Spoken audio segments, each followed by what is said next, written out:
Till I get up, time is barely on our side. I don't wanna waste what's left.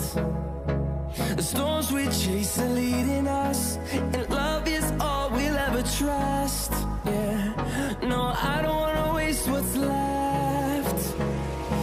And on we'll go, through the wastelands, through the highways, till my shadow turns to sun rays. And on we'll go, through the wastelands, through the highways, and on we'll go.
shoulder is all you get. When you moved around, yeah, that's where I fell. Oh, to the ground, babe. And you like to move in silence, baby, so do I. This could either be hell or a paradise. Talking to your friends, baby, so do I. About you, we both know it's too late. I forgot I lied to you. We both know it's too late. I forgot I lied to you. Yeah. Who said we can't forget even if it don't last? Baby, when I get up in it, you forget the past. I'll make sure to cut all of the strings that get attached. And you make sure to call me every time you want me back. I love the way you say your name, say your name.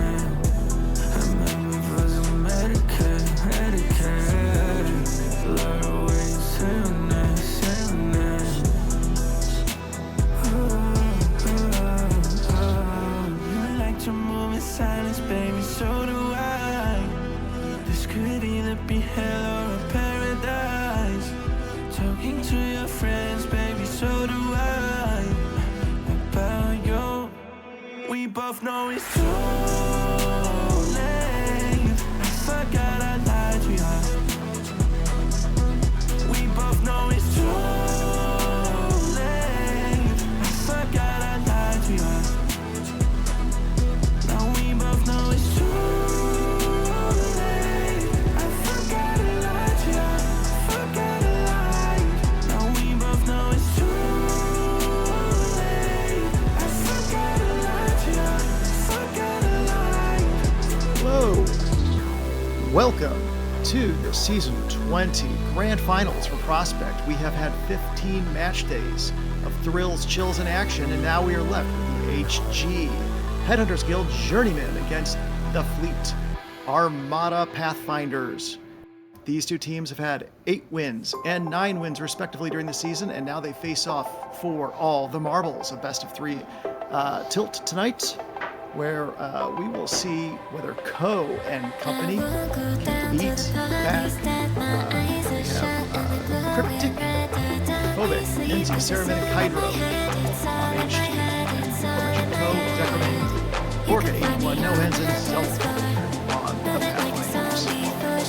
So I am expecting to see a great performance of heavy shooters, good tactical action, and a billion flashes by Orca 81.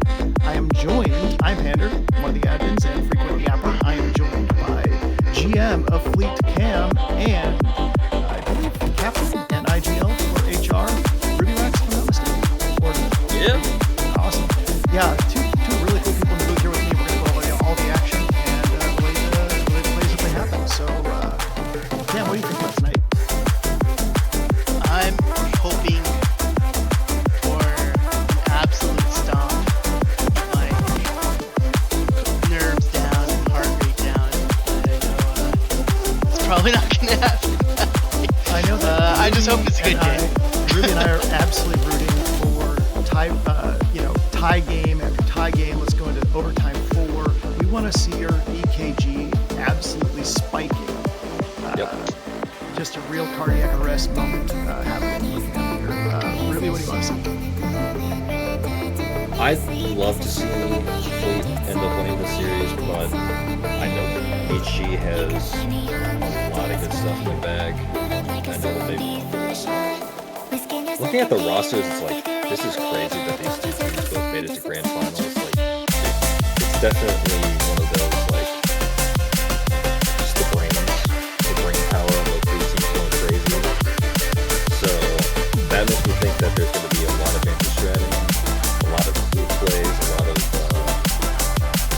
really interesting stuff going on in these games. I'm hoping that's the case. But yeah, at the end of the day, I'm hoping for Orca's trophy. I'm looking for Zolt's trophy because so chill. And I know that Orca's been working on this for such a long time and really been grinding and like massive brain power. Yes, So let's quickly go over the fleet team here. So it's, as I mentioned, Ko, who's their biggest threat. He's the 1.23 rating in the season. I've seen both these teams a lot. I can test Ko is definitely the most dangerous person on either team that I've seen. He just systematically can go through and clear every angle like Nico. I mean, just absolute laser beam on that rifle. They got Zekroming, who's their opper. He's come absolutely on fire the last couple weeks. He started the season a little slow, but the last playoff rounds, he's been one of their heroes. Very good with Ko oftentimes. Orca, as I mentioned, is their IGL. They can't hear us on the stream.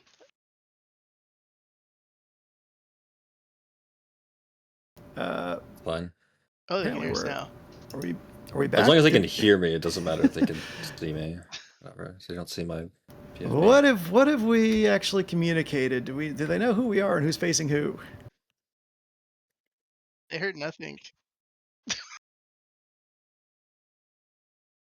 Okay, Ow. so technical All right, difficulties. we'll do it again. We'll do it again. We'll do it live. All right.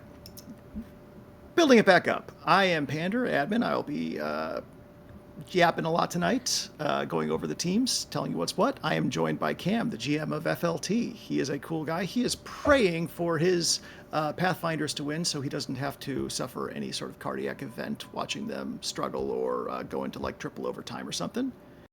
And Ruby Rax is the friendly neighborhood GM and IGL and captain for the prospect team for HR. So I am Got a promotion. happy to see y'all. Yeah. Put in the app. I'm not a GM. Put in the app. You can be. Sure. If you fight Rich Money in a cage match, you can take the franchise. That's the rules. I'm the admin. I decree it. Okay, sure. Okay, we're going into bans. We went over the teams briefly. I'll just do it again real quick. Both these teams are surprising to us. They have a lot of players that, when you look at the teams stat-wise, they are not like the number 1 or number 2 teams, but they've been always very steady, pretty good this season, and they've really come alive when they needed to. They've ended the season hot, and that's carried them through these playoff rounds. Fleet is led by Ko with a 1.23 rating. He has a deadly rifle, laser beam accuracy. Zekroming is their opper. He's been very hot of late. Orc is their IGL, famous for throwing about 30 or 40 flashes per round. Nohens is a late season pickup. He's a good rifle who's been I think 7-1 or 8-1 on the map since he joined. And Zelf is everyone's favorite lovable lunk who's bumped up from recruit to prospect, and he's held his own and really been an anchoring part. I'll get to the Journeymen in a minute, but we are looking at the bans. We have an ancient pick by the Pathfinders. So they will start on the T side on ancient. They have played ancient 5 times, won 4 of those maps. The Journeymen pick Inferno. They've played it 6 times and won it 4 times. Meanwhile, Fleet's only played it 3 times and only won once. So that seems like the Journeymen have the advantage there.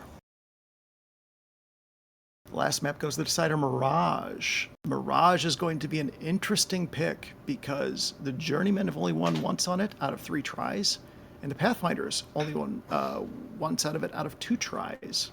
I can personally attest that my team beat the Pathfinders on Mirage 13-2, so I think they learned some lessons and improved since then.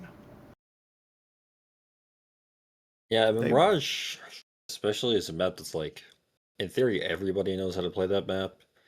You can play it a lot of different ways, so there's a lot of anti-stranding that you can do there for sure. Ancient, though. I was just gonna say they did win Mirage the last playoff round against Boo, and Boo is a very good team on Mirage. Right. Boo beat Hack on Mirage to win their decider in the previous round, so I think that shows that they took their loss to heart and really worked on it and figured things out. Yeah, I'd like we were talking about what it got cut off, but both of these teams, obviously, with the rosters that is not just like full of carries or, having one guy who's just putting up like 2.0 ratings every time, you have to have the brain power to get this far. So on these Pug maps, Ancient and Mirage, there's gonna be a lot of of anti-stratting, a lot of big brain stuff going on. And I know that these two teams have, and they had the whole weekend really to watch demos. So this is going to be a really interesting match, I'm hoping. Yeah, as the fleet GM, do you see Orca prepping anything special for us, Cam?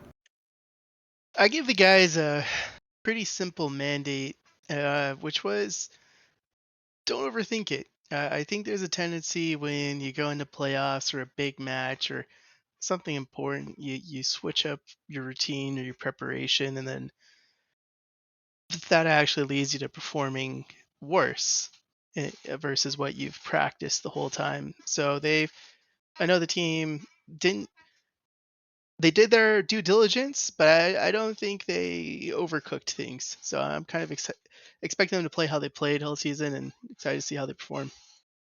Yeah, and I will. I think I'll push back on the idea that Ancient is a pug map. I know it's Green Mirage, so to speak, but I think that there's a very heavy emphasis on specific util knowledge that can vary a little bit. I think that like how you take your elbow fights and your mid fights and when you flash, how you flash. I think that there's a layer above like just the shooty mans that you can do on Dust and Mirage, like where if you're just the better shooter, you can win the fight. I think that there's a lot more execution wise that Orca could play with here with flashes and space taking and such. Yeah, Yeah, I that's mean, true. oh, sorry. I was gonna say if you just try and run out every round into mid, and the other team knows the util really well, you're just gonna get destroyed. Like you can't do that. So that's definitely true. Exactly. I would say that's discipline, util discipline. If you're nading the elbow every round to prevent a rush out or something, like I think the more disciplined team can stop a surprise run. That's what I love. I love Ancient. It's probably my favorite map just because you can play it in a lot of different ways on both sides and totally change the complexion and how the round plays out. So we talked a lot about Fleet. Let's get over to the Journeymen quick while we have time. So they're headed up by Captain Cryptic. He is another just absolute laser beam. He's got a 1.17 on the season. He missed the last two rounds of the playoffs for the Journeymen. Subs in their stead have done a really good job, so that kept them in the playoffs. Now he's back, ready to lead in the grand finals. Phobic, I drafted him in season 19, seeing his potential, and he's just blossomed since. He's got a 1.12 rating, a little bit raw in terms of the util. He doesn't throw very much of it, but he's got those Valorant, teenager mechanics, just headshots for days. Cereman, aka Kevin, as some of y'all might remember him, is just a friendly face, the biggest hype man you could possibly hope for. He's a lot of fun, good aim, very quick reflexes, sharpshooter. He's good, and they're backed up by. He's got a 1.06 rating, and then Mimsy and Kydro bring up the rear. Mimsy's got a 0.97 rating, good rifleman, and Kydro's their IGL, 0.91 rating. I played against this team on Ancient in match day 1 when I was still part of AG, and we beat them 13-2. So again, you take lessons from a loss, you build on that, and you come back stronger than ever. And the Journeymen against ATO won this map 13-6 in round 1 of the playoffs. So I think that they have built some skills here and are ready to face off against Fleet.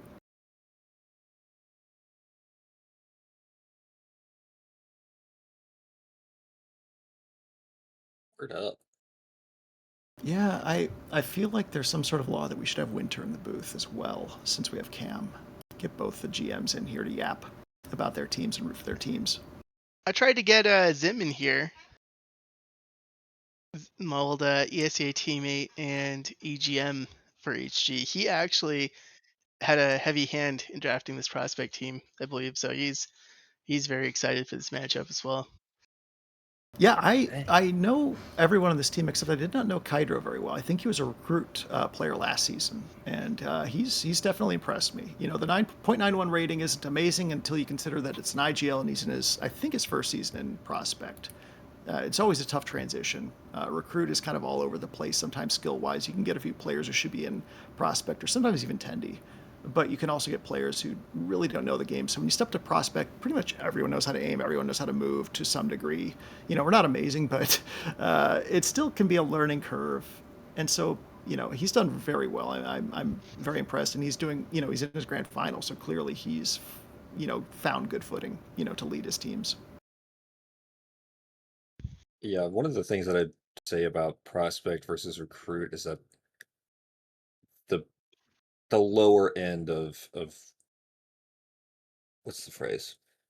The lower end of the tier? Your floor, your skill Yeah. floor is just much higher, much more consistent. And at least when I was in recruit, it was sometimes those games would be like herding cats, and you're just like, I mean, I'm the IGL, but like, what does that really mean when everyone's doing pretty much their own thing? Everyone on the server seems like they're doing their own thing. So when you get to prospect, you have a lot more tools to corral your players in the way that you want and to play to play a specific way. Yeah, and I think that's another thing that makes his IGLing all the more impressive. You step right up to prospect where, now you're not just like trying to herd cats, but you're actually trying to embrace strategies and like, hey, what can I learn from the pros or the meta or other prospect teams or other IGLs, and then incorporate it into your own game. So, I can say my AVI team faced HG on Nuke, and it was the first time they had played Nuke all season. And we thought we were going up against a bunch of aimers who didn't have a good game plan, and we could like outstrat them and just outthink them. And they surprised us. They took an overtime, 16-14 against us. They've definitely grown as a team, learned to embrace some strats. They didn't play all that many maps. They only played 5 maps this season, whereas the Pathfinders played all 7, and won actually at least one game on all 7. So that's kind of biting them in the butt a little bit here. They're stuck on Ancient, a map that they aren't, super knowledgeable. They've only played it twice this season. But, they're making the most of their opportunity. It looks like they're going to start off with a smoke over towards, is that cave? Yeah, interesting. There's a smoke and donut cave, taking space mid, pushing a little bit towards A main. It's going loud too, so they're going to know A's coming. So we're going to see some rotates from the mid player probably over to A soon. Gunfight here, coming out on A main, and one dead on the C side, 5v4. Beating it up, Hydro behind big box, and now they kill the player CT boxes. It's a 4v3, bomb going to go down. Holding up to the retake, Dooley's going into the donut, taking it out, evening it up. 3v3 retake in progress, 3v2. Cryptic gets the kill from Temple, another bottle of AA. Ceremony gets the first kill with the Doolies, and now we have a 1v3. Good try, did a little bit of damage, but in the end, it's a 3-player hold for for HG. Good retake. There's a lot of util coming up for free. I'm used to like 4 players with Kevlar and smoke 2 flashes, sort of thing, but they really pulled out a lot of util for that pistol round. A little overcooked. So it seemed like an A mid split where they smoked themselves out of donut. I'm guessing. Oh, they already called a tactical pause, so maybe they want to figure out if they got the plans. They're going to force, but maybe they're thinking where they're going to go exactly or how they're going to work it. But I agree. It seemed like a little bit of an overcook there to smoke yourself out of donut if you're going to go A. So the players going A main were essentially taking unsupported fights. They got the kills, so it worked in that respect. But your donut players couldn't hold against the retake attempt. I actually thought they might be trying to fake and get up to B, and it was gonna be a little sneaky play. I think the A main contact happened just a smidgen early. If they were more grouped up, they might have had the trades land a bit better. Instant elbow. Now looks like we have a 2-3 split going on. These 2 going B, 2 going A. One just kind of holding outside elbow.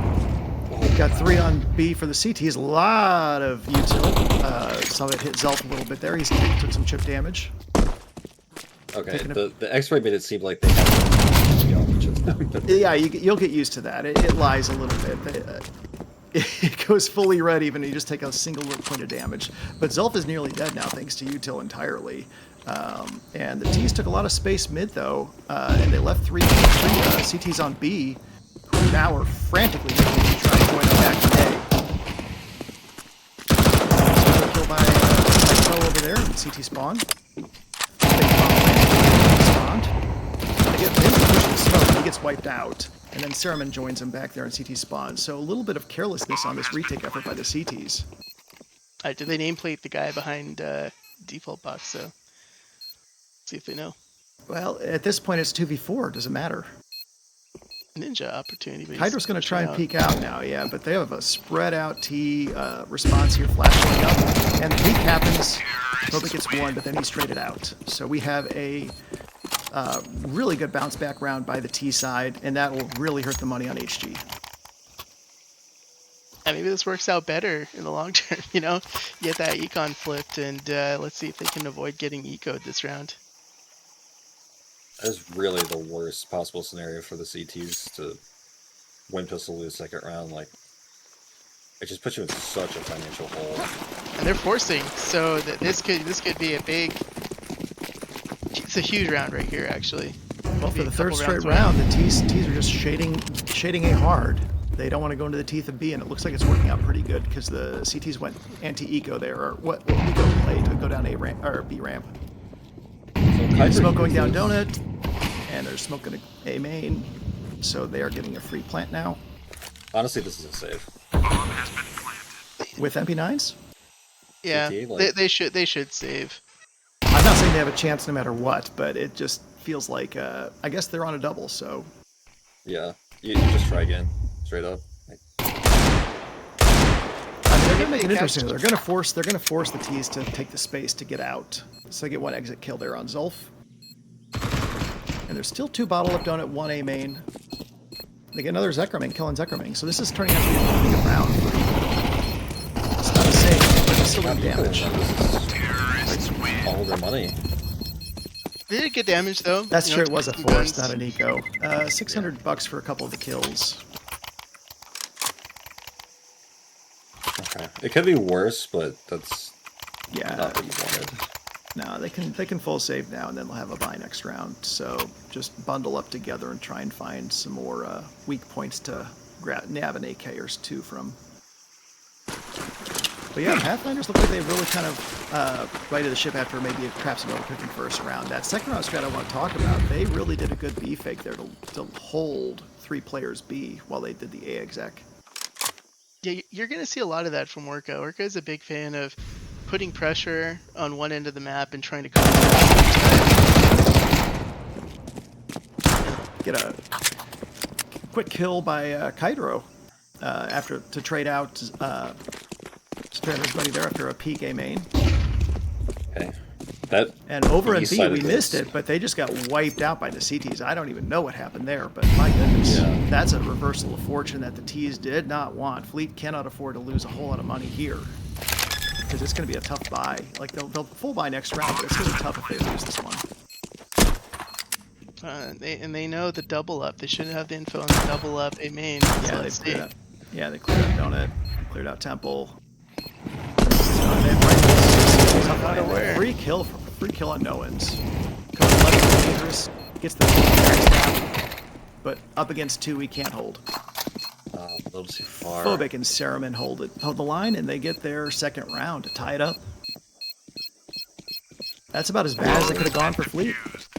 Yeah, the A main push there caught out the Orca kind of lurk one end, aggro the other side, and trades went HG's way.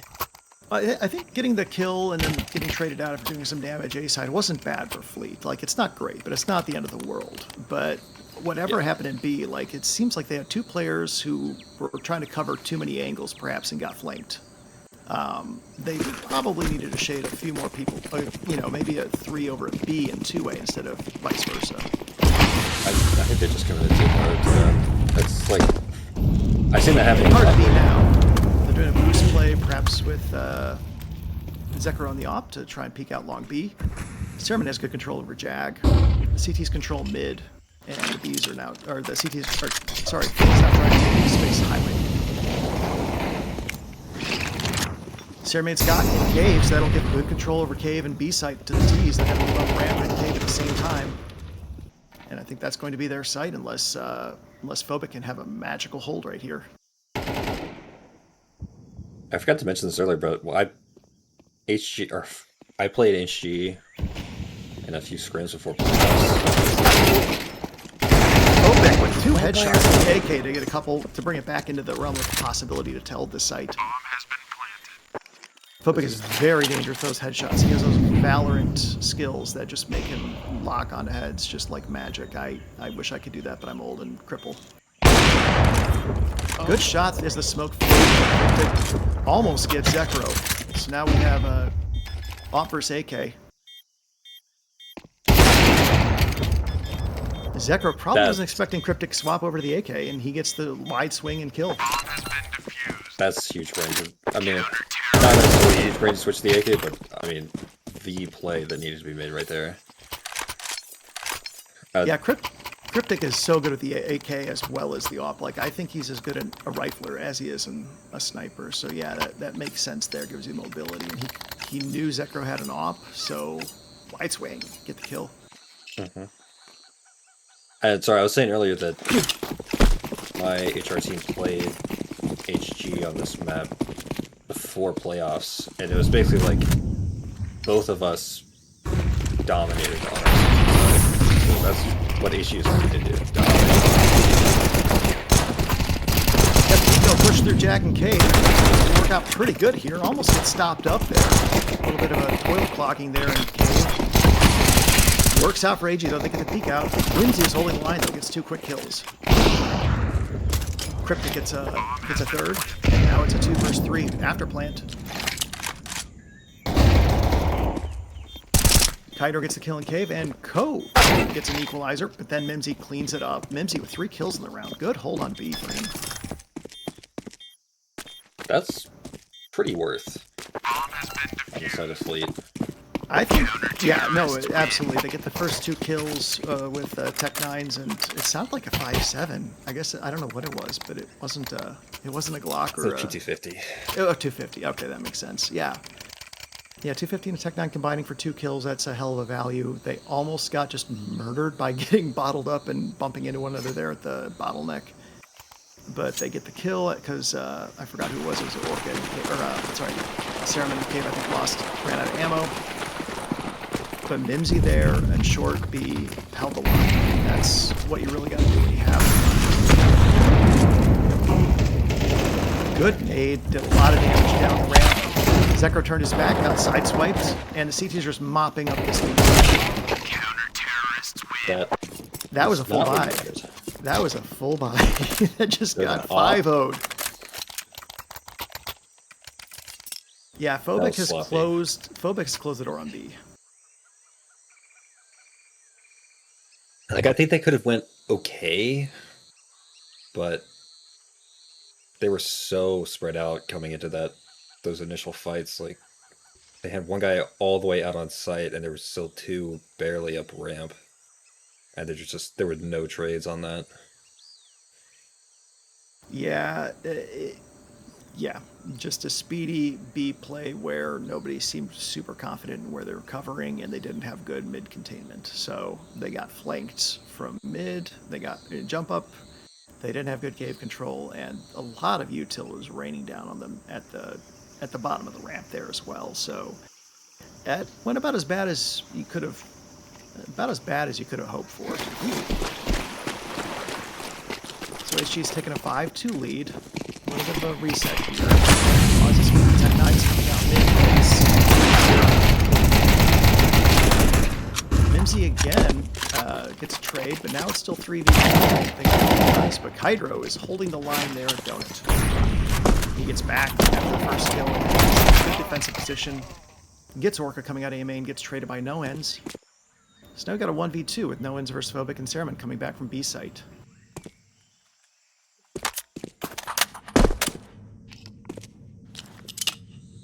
I don't know if he has the bomb. I can't tell on this overlay. It's not. Oh, Orca dropped it over an A main, so he had to smoke it off. Imagine the spray down. Phobic just see through the smoke. It's okay, you can use hacks if it looks really cool when you get a spray down. Didn't fake the plant. If he faked the plant, I think he gets that kill on no wins at the very least. Maybe he gets traded by Phobic. Or,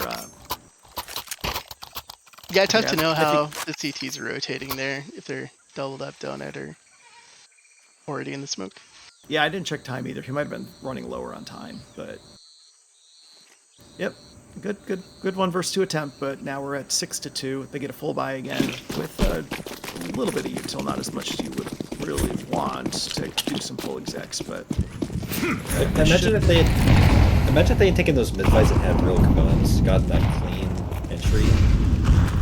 Yeah, they haven't taken a mid fight yet, so that would have definitely surprised the CTs. They probably could have gotten 2 with maybe losing 1 instead of losing 2. So we have the first loss here. Ko died and Jag. Serum has just been like, you know, doing a pretty solid job there to prevent cave intrusions. They got that 1 eco round. Mimsy, I think, was looking elbow, and nobody was checking him from jump up, so he just walked out, got the free shot at Jag, and then got traded out.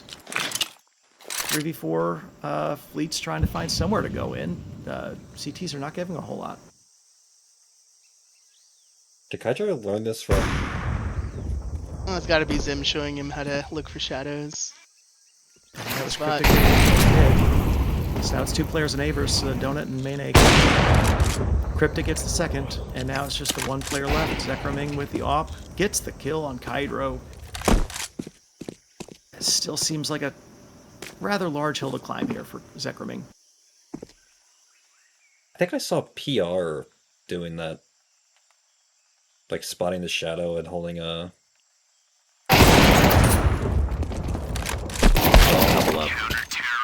That was awesome. Smart playing the high-low there. They're coming in really prepped. Yeah, I was wondering if they're going to go hunting thinking that the AWP might go try and save and spawn or something. But they just decided to be patient, play the timing. They knew that, you know, well, he's not going to come at us from cave, so let's just watch this. This looks bad, but this map is definitely not over. Yeah, and the loss bonus is really catching up, so Fleet should have, you know, either full or forced buys from here on out. Looks like they're going to go for some smoke and main smoke, just hit A fast. It's Kydro alone on A, backed up by Mimsy. Kydro goes up first, gets a trade onto Code. Bomb's going to go down, so it's a 4v4. Retakes it in Aereo. Got a little unlucky on these retakes, especially when they double up in spots. Or see if they are able to pull hold yeah, off. they're really bunched up. This is interesting too by no wins. He might get amazing timing here because I don't think Saraman's gonna expect this flank. Nope. Free kill, but is he gonna go for the knife or the shot? Okay, yeah. You don't have time to waste with the knife. Go in, help your teammates. Good play. Bomb's a little low. They gotta go for a decimation. Phobic is so dangerous. Oh, man. Just look at the headshots in the feed. Just that AK in his hands is so brutal. So that's actually a huge win for Fleet. Not only is it a 3rd round, but they took the AKs and a lot of the guns out of the CT's hands. So now you're probably not going to break their eco unless you win a 2nd round here. But it feels a little less awful. You know, you win round 11, then you can win round 12 pretty easy. All that overpeaking really hurt Fleet's economy, though. You see Zolf with just a pistol right now. Yeah, Zolf is doing the whole, like, Sanji mode. It's like I'm Zekro gets a Mac 10 kill in cave to open things up. This B exec's flying away. 2 CTs are coming up. Quick behind in cave. Bomb's gonna go down, but he's making progress. Zelf peeks in with the AK that he picked up from somewhere. Spotted. You can start with the Deagle and still be dangerous. Ko gets a kill on Kydro Highway, and now we have a 1v3. I think Cryptic, well, I guess he thinks he's got the money. It's interesting. 2 players alone. Maybe it was a good comp from a teammate. But he's Try got an to- AWP. Bit ambitious. It doesn't matter. He's using an AWP. I love Zolf. Yeah, they just went right after the AWP. don't even risk him doing some sort of ninja shenanigans or anything. Just run at him. Dare him to kill you, and he didn't. And so, yeah, the CT buy is a little broken now. I'm very surprised they didn't just save that off. It seemed like an unwinnable round regardless, and now they have a tough task in front of them to win this last 12th round. If they can pull it back to 5-7, I would be very happy as the Pathfinders here. Well, we're seeing this kind of pistol smokes again, and it looks like they're going to run straight into the A main push. It'll be an interesting round. I love with these A hits. Gets Ko gets traded out, and then Zulf clears out Kairos. Now they hit the A side again in a 4v3 planting. All three CTs are migrating back to CT spawn, so as long as the Ts don't get too spread out here, this should be a reasonable hold for them. Up at Temple, big. Off at Temple, way too close. Mimsy gets the kill after Zekro gets focused. So 2v3. All three Ts are in A main, though. I hate that. Mimsy's got the off. Yeah, they're not forced to look. Mimsy gets the first kill. Unsupported by Mimsy. Cereman can't make the defuse happen. Zelf and Orca hold on to get the 5th round for Fleet. Guys, what did I say about my heart rate, man? These post plants got my blood pressure. Well, I assume that, having a bit of a blood pressure pulse rate going on is a lot better than seeing it be like 11-1 and not having a pulse at all. Yeah. Like that was, or I guess it was 10-2. It was, but yeah, winning 3. That's huge. 7-2. This is not over, and especially I know that HG has been struggling on their T side on Ancient, so this could be an opportunity for Fleet to make a quick comeback. I find that strange, given how deadly I know that Cryptic and Phobic are with the AKs. Like, I find it kind of crazy that they would ever struggle on T side.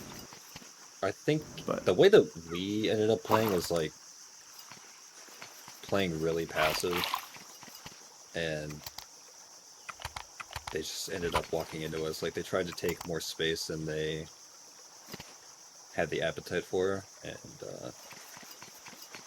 we would just get picks, drop off, force them to execute, and then end up spraying them down sometimes. So yeah, it goes back to what I said, that this is a map that can reward tactics, a little bit of thinkiness. It's not just aim and go. 4 out mid, so they had some plan here. Fleet did, to take some space and prevent Ts from feeling too comfy. But now what? You don't see anyone. You left B open. You don't see any Ts. What do? Well, now you see Ts. Zulf gets the first kill. He's traded out by Cereman. Cryptic kills. Orca kills Kiter after Kiter kills Zekroman, so it's 2v3 now. Ts control B. They have a retake going from short B and cave. Bomb has been planted. No one's with these dualies could make a huge impact. no Orca chance. just gets trapped. Good play by Phobic and Cryptic to clear space. Cryptic gets the final kill. Okay, that's both pistols going the way of HG. They kind of did difference in. I wish I could see the difference in the game, but Fleet managed to take second rounds. Let's see if they can pull that off again on their CT side. That didn't make much sense to me, that round by Fleet. They took the initial space mid. They want to take the flank. I understand that. It's a little risky if you get flashed. You can easily lose 2 or 3 people with 1 block if you get flashed over in that scenario. But after you take the space, then what? It just seemed like they were a little lost and they didn't know where to go, and B was undefended. Self tried his best, but a little bit of a novel strategy doesn't pay off for them. T's lining up outside A. I really No headshots for Phobic. He gets the 2 kills, and that frees up A. And he gets a 3rd. here. What's that? Yeah, there's nothing Zekroman could have done there. That was over. Yeah. I really like the in the pistol round though, like waiting in ruins. I love doing that because sometimes the CTs will clear all of B lane and be like, "All right, they must be A," and they just run into B for free. Yeah, that was a lot of patience. They're playing their mind games too, and it's working out pretty good there. Good A hit. I'm surprised they didn't just let Phobic off the chain to go try and get an ace. He's got the first 3 kills. He's got full health, or near full health. I guess they want to play accolades. Could clean up the Mac 10s, get him a little bit more money. Zelf gets 1 kill to help the CT eco a little bit. That's 9 rounds for Journeymen, but now we have a full buy in the hands of the fleet. Zelf with the op. I guess he's going to drop that for Zekro. Zekro will drop an M4. Or they just sold the op and they're going full rifles. So bonus round for HG up against full rifles and a little bit of util for Fleet. Looks like Fleet's shading B rather hard. They just have 1 mid, 4 going to B. I like how much control spends a mid for nobody to actually be there. And that's the worst feel. I'm a mid player. It's kind of a bad feeling when you use all your util and you notice you didn't do any flashes and didn't get any util damage. You know, you still need it to kind of take the space, but you always hope to drill someone with one of those. They're blind, Ceremen hanging out in red so almost killable by Cave. Zelf gets the flank from Cave onto mid, gets 1, gets traded out. So now it's 3-3. Ceremen's 3 health finally gave out. He collapsed in CT spawn, but we have 2 Ts now coming through red room and CT spawn to A. And Orion's holding the line there and behind Big Box. Noah pushes through A main on the A split. Ko gets the kill in A on the. Yeah. So Ko gets the kill on the CT main player, and then Orca finishes the job over there on A after an aborted planned attempt. Yeah, that run went crazy. Interesting round. I know Zim told them to throw that smoke. He's been begging to throw that smoke. Which smoke was that? Oh, the smoke just cut off B and tunnel through mid. I know what you're talking about. Yeah. It's like the red to B smoke. Mm-hmm. Yeah. They tried to do Teams did a little A split. Yeah, just the good timings there for the CTs to keep catching good timing, like the flash there that bottled the HG assault into red room up and got a free kill, and almost killed both. Ceremen was very lucky not to get sprayed down there fully. And then just you saw Ko and you saw Orca just win the duels that they had to win, and so Pathfinders have a sign of life now. Zolf taking the auto shotty into Cave, I would imagine. Out of everything I know. Hold on, okay. Mimsy did not get hit by the util that Zolf threw to try and damage the network. So that's good for HG. A little bit of bullet spray there between Donut and HG now controls mid space, has 1 hanging back, main A, just for watching for push. CT spread out pretty wide, 2A, 1 mid, 2B. And we now get to see what HG want to do. Where are they going to go? And this is the kind of spot where they would kind of fizzle out. When they have this space, but they don't really know where to go, they have to spend a lot more util to get anything else. I think Kiter's going to tell him go B. Kiter's got space Cave. He's moving up. I think he's going to say, hey, I'm in Cave. Start going ramp. Start setting up for a B hit. Yeah, that's a good move. You can see Fleet's still a little paranoid about that mid play the other round. And if I'm Orca, I'm very, very worried about that. I'd probably want to take a peek red room. I would just risk it because I don't want to leave 2 versus 5 on B. But that's what we're going to see here. Yeah, one thing I wish the boys and Fleet would do a bit more is a bit more of that info clearing. Zekro gets the first kill, and it's sideswiped. Zekro gets Mimsy, trade out by Phobic, and now we have a 3v3 with a bomb.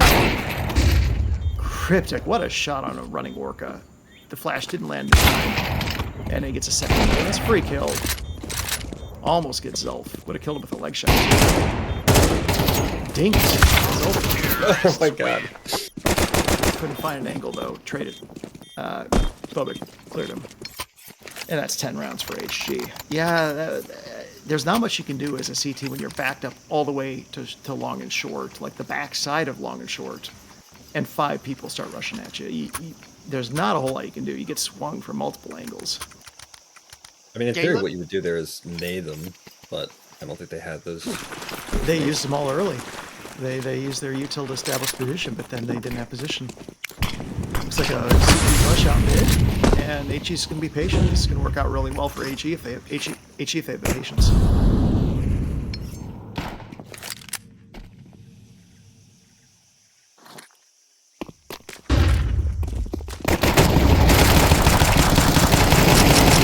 That is about as good as you can hope for.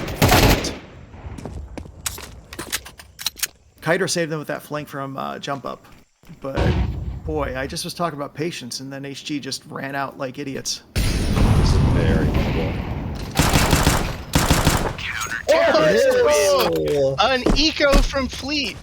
Their most one round. Yeah. Zekro with a 5, proving the 5.7 is just an absolutely busted gun for $500. It and the Tech 9 are just insane in the impact they can provide for you. Gets that flank through cave and saves the day for the Pathfinders. I did not think that was going to work out for them after HG held back, didn't risk getting naded in mid, but they pushed out 3 together right into the mouth of four upgraded pistols.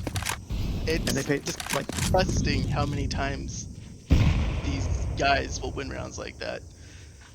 so they're letting Zulf op main A. It's interesting. I kind of when I call myself an off-opper, where I will pull up an op every once in a while, but I'll, it's very situational. And this is kind of one of those situations, if you're a good A anchor on Ancient, you can make an op work in a lot of different places. I don't like smoking like that. Like, you have the op, you don't want them to get closer, but I guess some people do. But Definitely was. It kind of helped him not get double. Well, he got swung. So after the first kill, probably should put the tempo a little bit further, and Orca probably should wait for more backup. He went in a little early, got killed by the MAC-10. Just as we worked so hard to steal a round, I think that HG's going to take a round I don't want to say didn't deserve, but certainly had to work harder for than they otherwise would have. No one gets the free kill on the Zekro did not get the kill pushing through the smoke, and Ko died from Temple, and Kydro finishes no hands and donut. Just a very, very good after plant. They had a lot of support in all the directions. Then they won their duels. HG did not get the op. I don't know if you need the op as T side. Where's it good? I mean, it's good if you want to take an A main fight that's not always great, and the boost on B. I mean, it was sweet in that post. Yeah, cryptic. Yeah, when you're already in B or in A, then it's a really good weapon. But if you're trying to take the site, I don't know if it's as good. But it is interesting just the econ from eco I'll be perspective. fast. Yeah, B rush coming. You have Ko all on an island. Dude. Yeah, AKs versus upgraded pistols. Not working this time. Zekro with the first kill. Gets the second kill. Almost gets the third kill. They're just conga lining into there, and finally someone hit connected. No one gets the off. Is he going to save it? I think he's going to save after that smoke. You don't have a chance. Oh no. They're going the wrong way if they want to save. Oh! Never. Oh. I was gonna say, never mind. 5-7 finds another victim. Well, Zulf saved one off. I know they would have loved to save both. And if he holds this angle, he might get himself a Terrorists win. Okay. All right, here it is, match point. 7-12. Fleet needs the kind of comeback they had at the end of the first half if they want a chance at winning the first map. Sure, I have faith in Fleet to close this out based on what we've seen so far this half. Well, they're going to have to do it on a shoestring budget. They've got an MP7, Deagle, and a couple 5.7s. Right where they want him. Yeah, it's just been a little bit of a rough half for Noans and Orca here. Haven't seen them have too many impact plays. Zekro, Ko, and Zulf have each had some moments here of note, but otherwise just HE's been exerting their will for the most part. Yeah, I don't have a huge amount of confidence in the B hold. I don't think we've No. seen mid fights like go Fleet's way super hard. They've been really passive. It just feels like they've been stacking heavy some of these rounds. They'll put 4 on a site or 3 on a site, and very, very light to the other site, and they've just been very unlucky in their arrangements. Like, I don't mind that you're ahead, you're behind. And Zekro saw that Molly coming, and he just hung around a little bit, hoping, I guess, it would miss. So with the good timing here in the flank, he might be able to get out and get a flank. Yeah, they absolutely need this to work. The key spawn. Oh yeah, that's Don't. It is. Well, Did some damage to nade first, but yeah, like you said, just the timing worked out for him, and then it all of a sudden didn't. And now they're just going loud, going up A main. They know where it's coming. It's just going to be Ko on the whole. Ko needs a hero. Very good. Bought time for Zekro to get on site. Get that huge kill on the Phobic, who's been the nemesis of Fleet so far this game.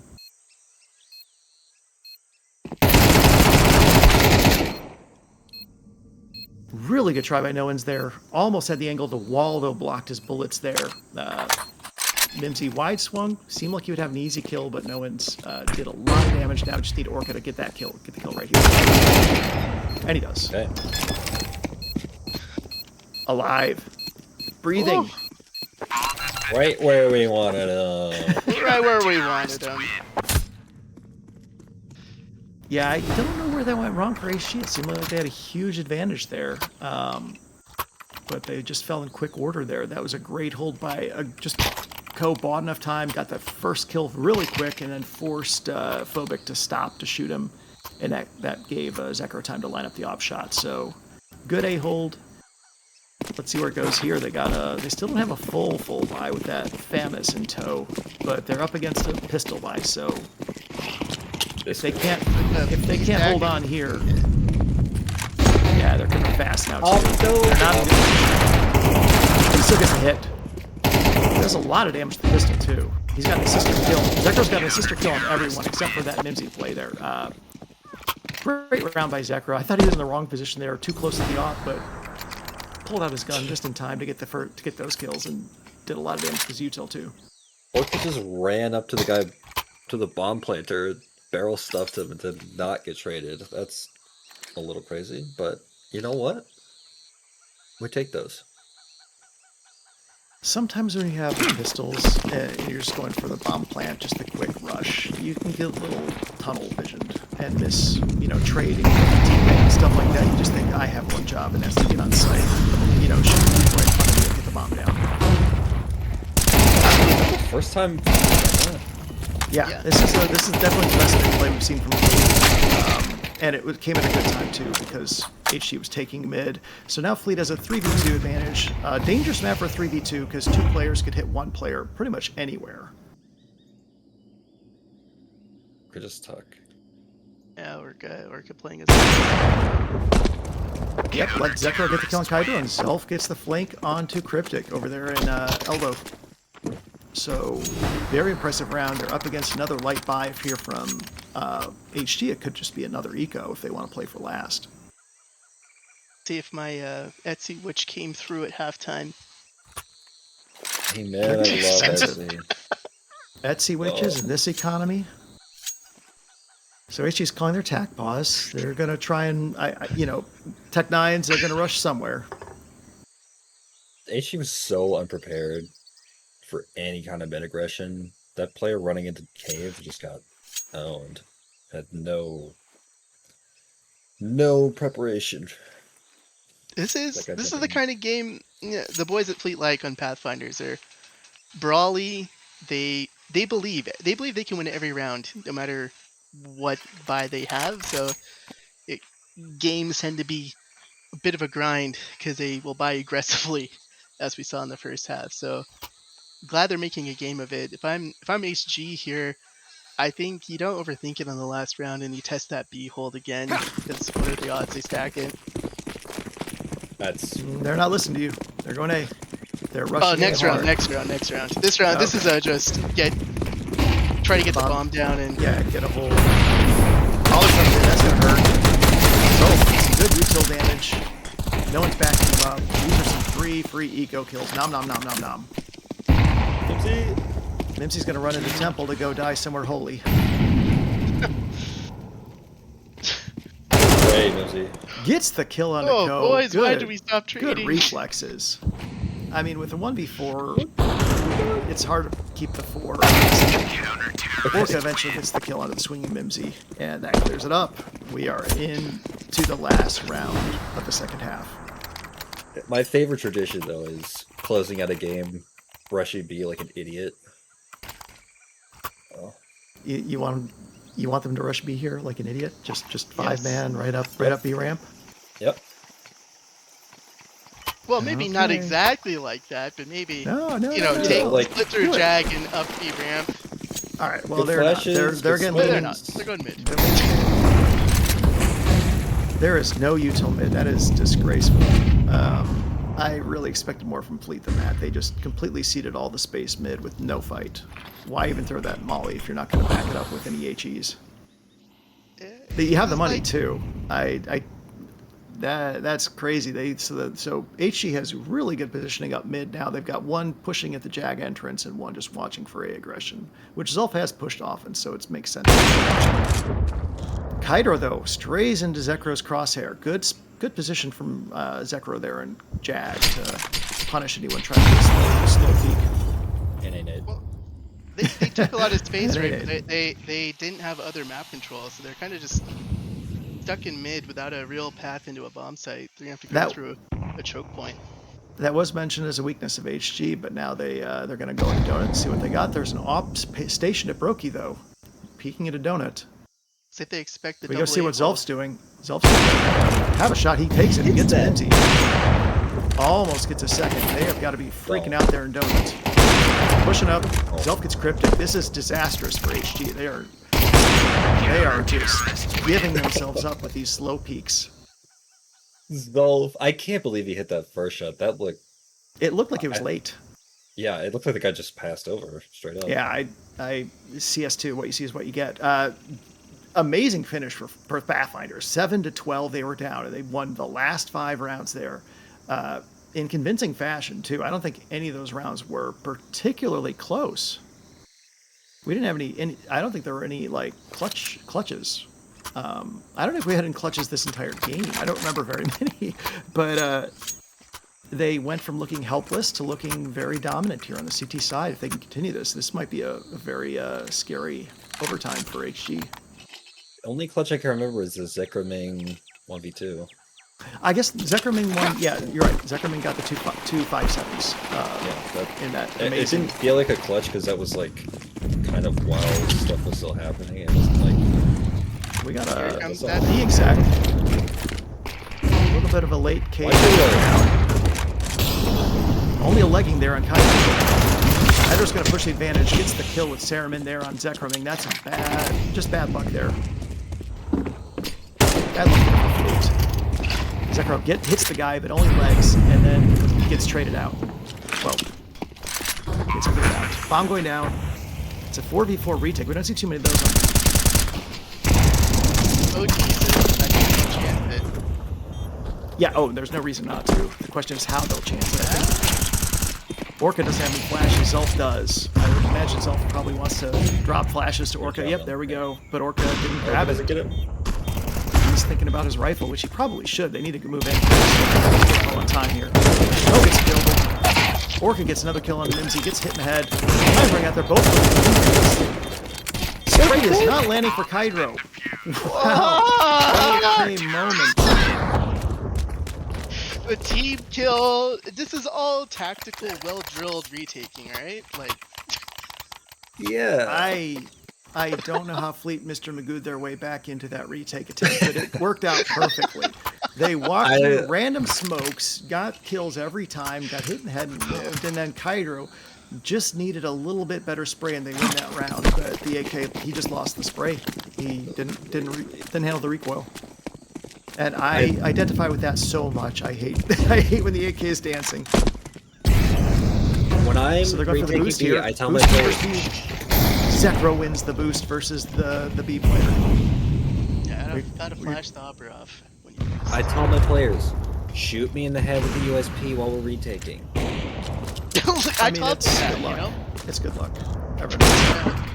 So HG is once again kind of bottled up. They don't have space much of anywhere except Jag.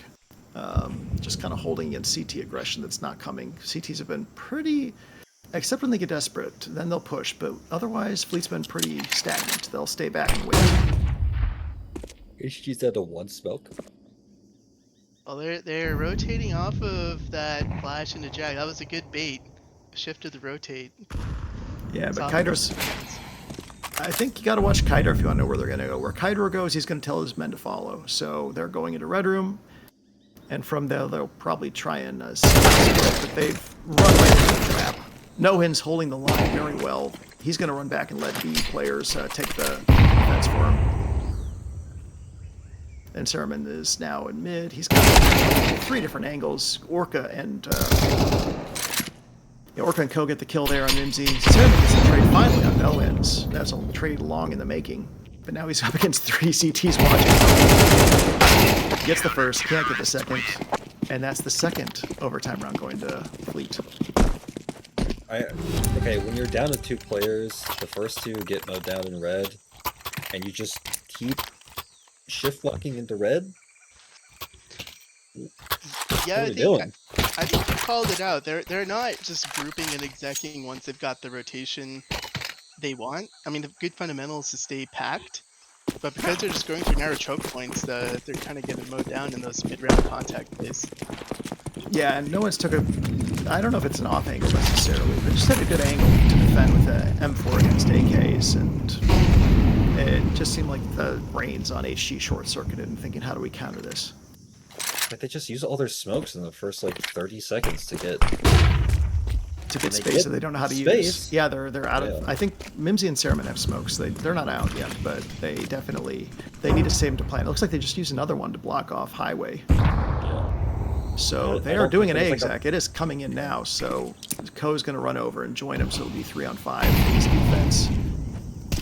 And they're coming through a main too, which is good. And they just slow peek. Zelf somehow missed. He's been on fire so far. Last half of the second half there. Some trading going on. Sermon gets 2, so that's going to open up the site for the plant. This is the best shot that HG's had this overtime.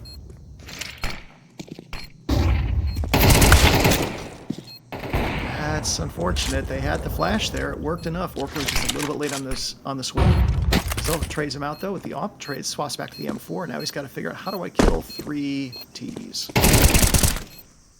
That's 1 down. And they know one's donut. Off with Zekro. They know both are donut now. Now they got to figure out how to get the plant. That's 1. No, it's not. Zekro needs to hold. And Molly just did it. Oh, the Molly was beautiful. Wow. Smart util, like we expected. Smart util saves the day, helps the 2v3 retake happen. Just great shooting there. Great planning. Zekro and who was that on the retake there? Ko? No, that was Zekro and Zelf. Himself.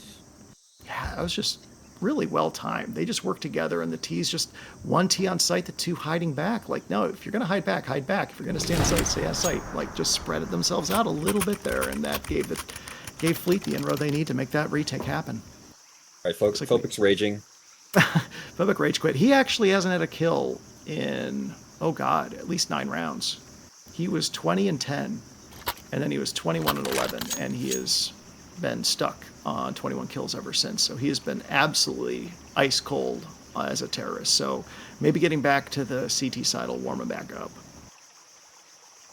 Yeah, we'll see if Fleet plays a slower T side. They were doing a lot of 5-man murder ball or 2-3 kind of almost simultaneous contact plays, and wasn't very successful for them. Curious to see what they do and if HG keeps sending a player up on catwalk to flank the B plays. Yeah, Fleet had a big trouble stopping HG from taking the mid spaces CT, and they finally found success at the end. It seemed like by going A. They had the A smokes. They would smoke donut. They'd smoke main. They'd kill off Kaidro, and they'd kill off usually Saramen at the CT main. at the CTA area. So maybe they'll try and replicate that, hit A hard, or maybe they'll use that as a feint and then go B finally. But I don't remember them winning a B site plant and hold their entire first half. Yeah, that's the thing when you kind of lose all your post plants. Yeah. Only 5 rounds of T side stuff on this map, but we'll see. If they can find one of these. It's interesting they're going with the op off the bat, just from an econ perspective. Yeah. Yep. Okay. Phobic is still trying to get back. We'll go to a tech timeout, so we'll see you when he gets back. Some money, power, glitz, some glamour will make you happy. Will you be happy in the end? You'll be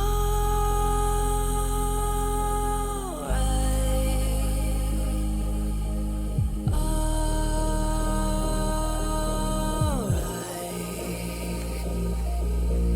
Flip through all this pain,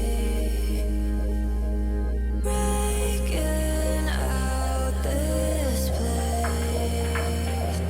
You'll be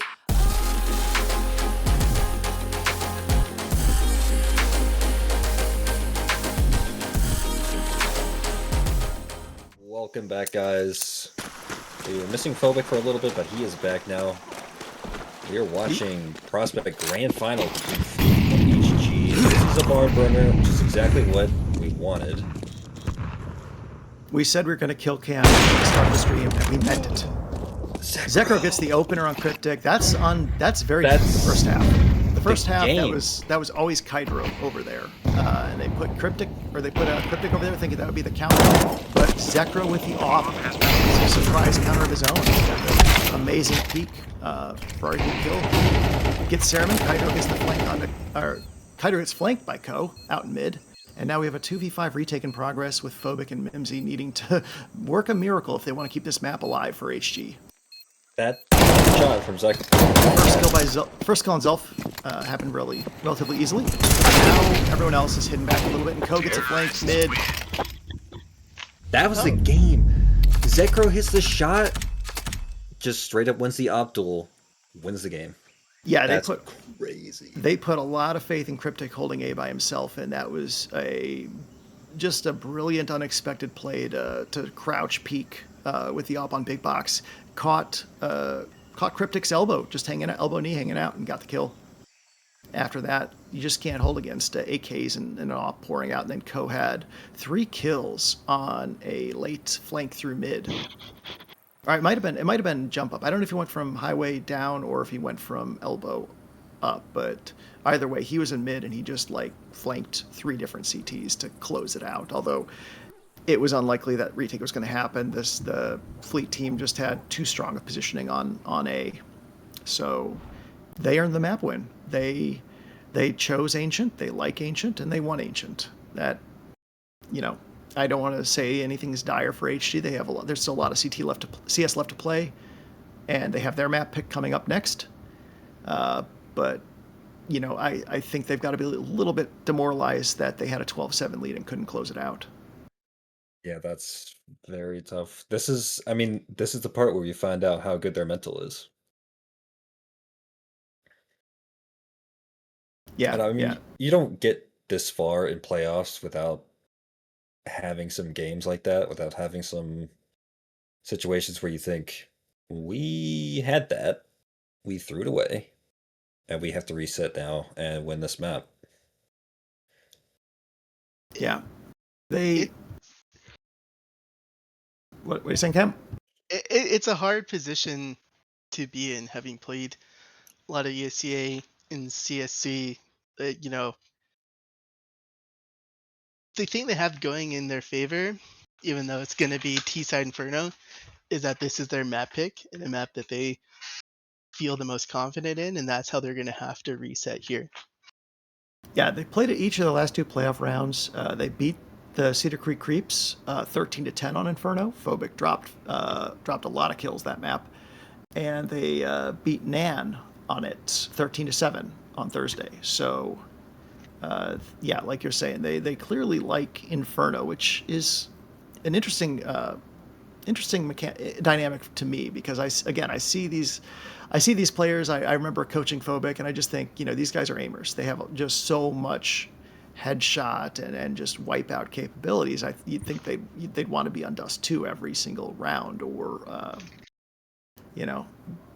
just maps more like Dust 2, Mirage, not Inferno, but maybe Overpass. I don't know.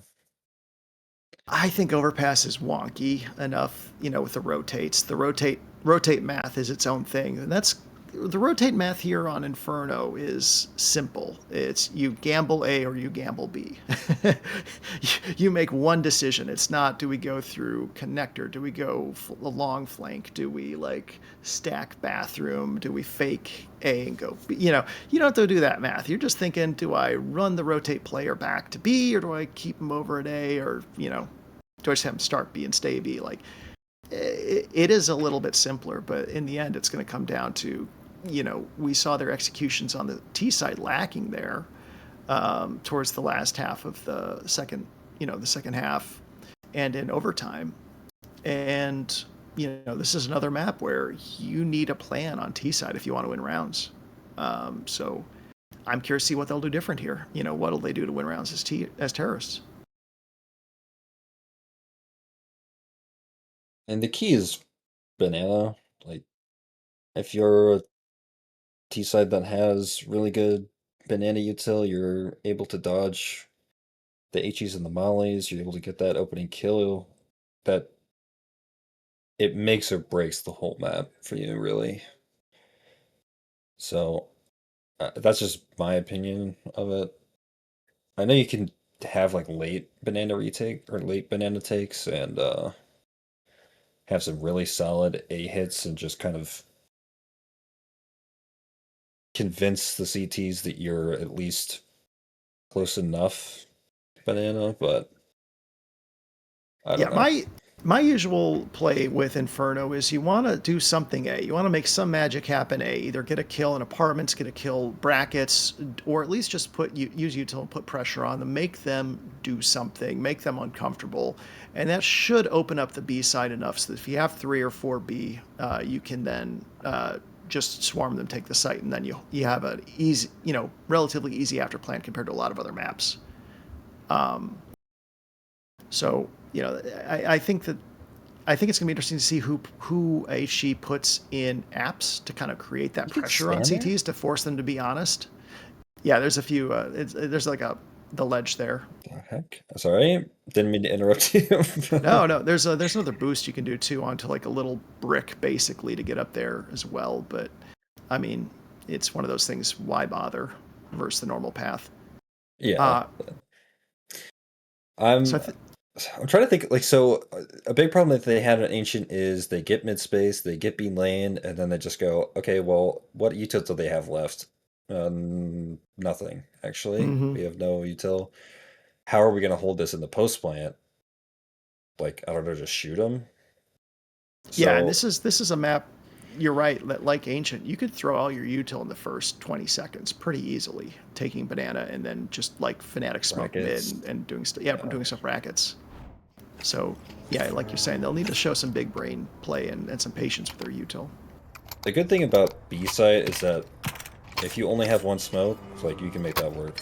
Totally, you get the 60 smoke down, and just you can win. We're gonna see something special here. They've got 2 nades for the CT side, so we think they're gonna do something. They're just chucking nades down banana. One of them anyway. The other one's still held in reserve. Now it goes out. So Cam, don't cry. They haven't even lost pistol yet. No, I was laughing. I don't know why they do this. Yeah, I'm good friends with MF James, who's the biggest util lover I know, who throws more util than anyone. And sometimes I feel like util is super good until it's not, and then it's a detriment. Too much util. Yeah, against Glocks, you really want that body armor to prevent 4 body shots from killing you. And they bid a bit on the fake, and I think First headshot Orca. by Orca, very clean, but it's 3 coming into B side. Ko gets trapped. Orca gets 1 back, though. Gets Whoa, a second. Orca was a Mimsy zombie. left. Mimsy left first 3, and they got a flank through Church already. So this is going to be... Mimsy's going to go for the 1v1. He doesn't want to risk the plant. Gets killed by No-Wins. What a hold by Orca. Gets the first kill on the rushing T, repositions, and gets 2 more after Ko drops. That was brilliant play by the IGL. That's what we were hoping to see from Orca. I was thinking, I wonder what Grand Finals Orca looks like. I wonder if it's normal Orca. No, I think he's playing actually better. I mean, I haven't watched him in the playoffs so far, but I'm not used to Orca hitting so many shots. Oh, yeah, Orca's dialed. He's been about, I think he's been about 1.0 player rating-wise, which for an IGL is more than you can hope for. Easy first kill, peeking down alt mid. The ump in 2026. Guess he Even thinks he's a DTR liege. stopped using the ump man. Mimsy is now close to the technical. More dangerous. Zekro gets a second dose. It's a lot of money coming in from a weird gun. Third. Zekro. Another one! Ace! Zekro. Ace! Oh, Ace with the UMP! Ace with the UMP! Get hype, we have a UMP ace, and it's not a liege. Oh my god. I was going to say before the map began, I think that the players to watch are going to be Zekro, Ming, and Cryptic. And that's because they're the oppers, and this is such a op-important map. But I would not have predicted, even with that prediction, that Zekro would be 6-0, and it's because of an ump. He was just hitting every head in sight. It has no bullets in it. It's like 5 bullets in a bag. But it's a one-hit kill. If he hit the head, he was hitting heads. Look, I got first round of playoffs. Ko. I got an ace with the Bison. Ko himself combined. They combined for a molly kill, and then he got a shotgun kill. Let's see him get 5 different weapon kills this map, or this round. Go for an ace self. A little overcooking here. No. Is- I mean, yeah. Phobic cuts him down mid, gets around again, legged by Zekro. So Cryptic's now at 28 health. Really low health. Cryptic goes down. That was foregone conclusion. Phobic gets taken, gets killed. Phobic gets killed. Still 7 health. Almost gets a second. Gets a flank though by Ko. How is HG doing this? Like, once again, it's like they find themselves in the mid round just stalled out in mid. They're getting collapsed on, and then they try and take a fight 1 by 1. Guys. Well, it seemed like it started off really bad. They had 2 go banana, and the first guy just was in the wrong place at the wrong time. It seems like got maybe hit with a nade and a molly and a flash at the same time. Didn't know where he was. I forgot exactly who or what the circumstances were there. But you see that in the kill feed, you see a molly there in banana, and just the util spam worked. The second player we saw Zelf's shotgun Nova kill there. Flick Nova kill. So ump kills and Nova kills here. We are watching just high-level Counter-Strike play. But, okay, so as soon as Zulf goes down, you know that there's 1 player in banana, and that's the door to B. Well, Zelf went down. Zelf went down. There was nobody banana because he went down. He was killed by Phobic in mid. It was Ko. Oh yeah, no, you're right there. Yeah, so you're talking about the banana play. Well, they're just running up lane right now to see how far they can get. 2 ops are just fighting. Eventually they missed some shots, but unfortunately Kydro could not kill off, I think that was Zekro in the pit there. No, it was Zelf in the pit there.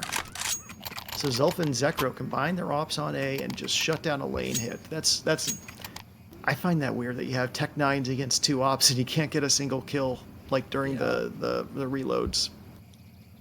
When I have an op in my hands, the last thing I want to hear. Four Tech 9s running your way. Yep. Yeah. But Fleet spend those Etsy witches really have been worth their weight in gold for the Pathfinders so far in the last map and a half. So good. Util to stall out the HG aggression there, did some damage to Cereman along the way. And now they're just going to stall out and wait back. 3 players on B, though. That leaves 2 on A to hold against three aggressors. So you got 1 Arches, and against 2 in apps and 1 watching mid. They don't know they have the advantage, but they got to plan something here. Whether it's going to be a smoke to Arches or smoke to lane, they got to figure something out. All right, they gave the... Yeah, that molly, you know, does prevent the swing, but it also lets the CTs know, hey, we are here in apps. And so the rotate's coming in now, Orca rotating back through spawn. Smoke finally lands for Arch, but now they're rotating back. So that's the first kind of real interesting decision we've seen from HG this map. Yeah, they had the banana control, so they're hoping to bait the rotations out with extra util. 2 smokes, 1 molly, 1 HE, 3 flashes. They can have Yeah, gotta be three exact. and be exact. The question is, do they have a smoke for off? And it does not seem that they do. Didn't matter. Zekro missed. They have Missed again. Phobic gets the first kill. And he's going to go chase Zekro. Nope. Holding Zekro back in church.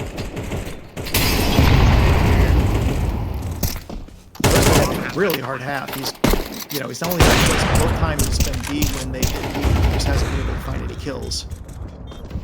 Bombs down. The take is in progress. Cereman gets the kill. That's a huge kill. Zekro's been unstoppable on this map, so Phobic lines up a really nice, just kind of off angle there. Get out there. I think, yeah, Zolf's got to save that off. There's no reason to stick around, but he's getting peppered. Terrorists win. Okay. There's no reason not to spam through smoke there. You have the bullets, and there's almost no risk, so they get the kill on Zolf. Zolf needed to get out of there way earlier than that. There was a 3v5 before that, and, you know, smoke's up, and full guns on the T side. There's no reason to even think about going for it. You hang way back with that op and maybe go for exits, and I don't actually start worrying about the flank at that point through Arches. So... that's a big waste of money there for Fleet, losing 2 guns. They full buy this round again. Well, sort of. Zolf has an auto shotgun for the half wall. At least I think he does. I don't know if he knows where to take it. Zolf just running back and forth in spawn. T's are taking their time though. They've got 1 way back, and Banana just gonna slowly try and get a car. In apps, you got a little bit of a push. You got Zekro watching though. He's watching the peek into apps. If someone slow peeks some apps, he's gonna get a kill. Never mind, Cryptic. I don't know if he wide swung or just got lucky, but he's killing Zekro in apps. And now that A site is suddenly looking a little bit vulnerable. Never mind. Never mind. Self cleared it up. Did a flank. I think he did a flank through apps to get the first kill with the auto shot. He then picked up the AK and got the second. And now we have a 3-player assault on the 1 lone Co here on site. Playing the edge of the smoke. All 3. I was so worried Co was going to keep on walking up through that edge of smoke and get domed. Instead, he's patient, waits, and gets the clear, starts shooting, sees where the bullets connecting with players, and gets the rest.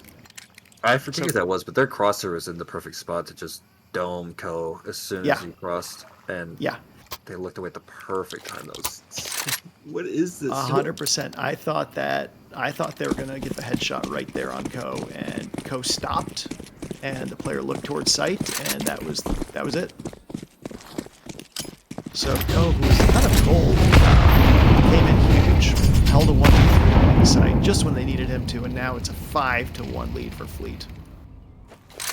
So Fleet has had 1 bad round, but otherwise they've made this look like their map choice so far. Wow. How am I watching? This is absurd right now. So 3B being held by Cereman and Kiter, just kind of slowly playing up, taking space. And that's a pretty good result for HG if they can take an advantage over at A. And yeah, I don't really blame them for stacking B instead of A. Like, we've seen HG try and take brackets control and just not get anything.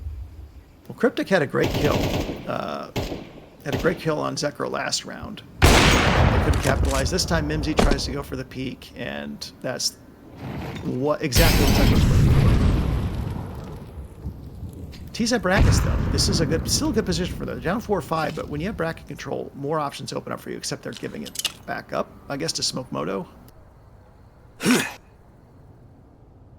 don't know if it's Smoking Moto or Library. No, it's Smoking Moto. They don't have Archer's control, but they're Smoking Moto. They've isolated the op on site, mauling him out. Okay. They don't look ahead, they look apps. Zekro gets safe. Big flash. Smoke actually. saves this. Cryptic gets 2. Cryptic gets 1. Kydro gets 1. Bomb going down for Kydro. Cryptic gets another 2 off. It was looking pretty disastrous as being saved by Cryptic's just, you know. Kydro gets got by Zelf, and now it's a 1v1. Cryptic nearly dead. Any bullet will kill him. Zelf taking a rather odd aim. Gets fully blinds Cryptic. And now he's got the defuse. He should have this. He knows where Cryptic is. Gets Cryptic and gets the defuse. Huge, huge clutch for Zelf. I'm eyeing Zulf. Something off SC. Zelf is 8-2.5. He's the best player by K to D, although I think I would argue that Zekroming's had more impact, but it's hard to argue that Zelf has an impact when he wins a 1v2 clutch like that. I mean, he's also had like a double kill out of nowhere when things were looking a little sketchy. It was like, yeah, the other round where they looked like they were going to be able to take A, he held on and got the kill with the shotty and the AK, and he obviously had the hilarious Nova kill. So he's definitely been a fan favorite. This map.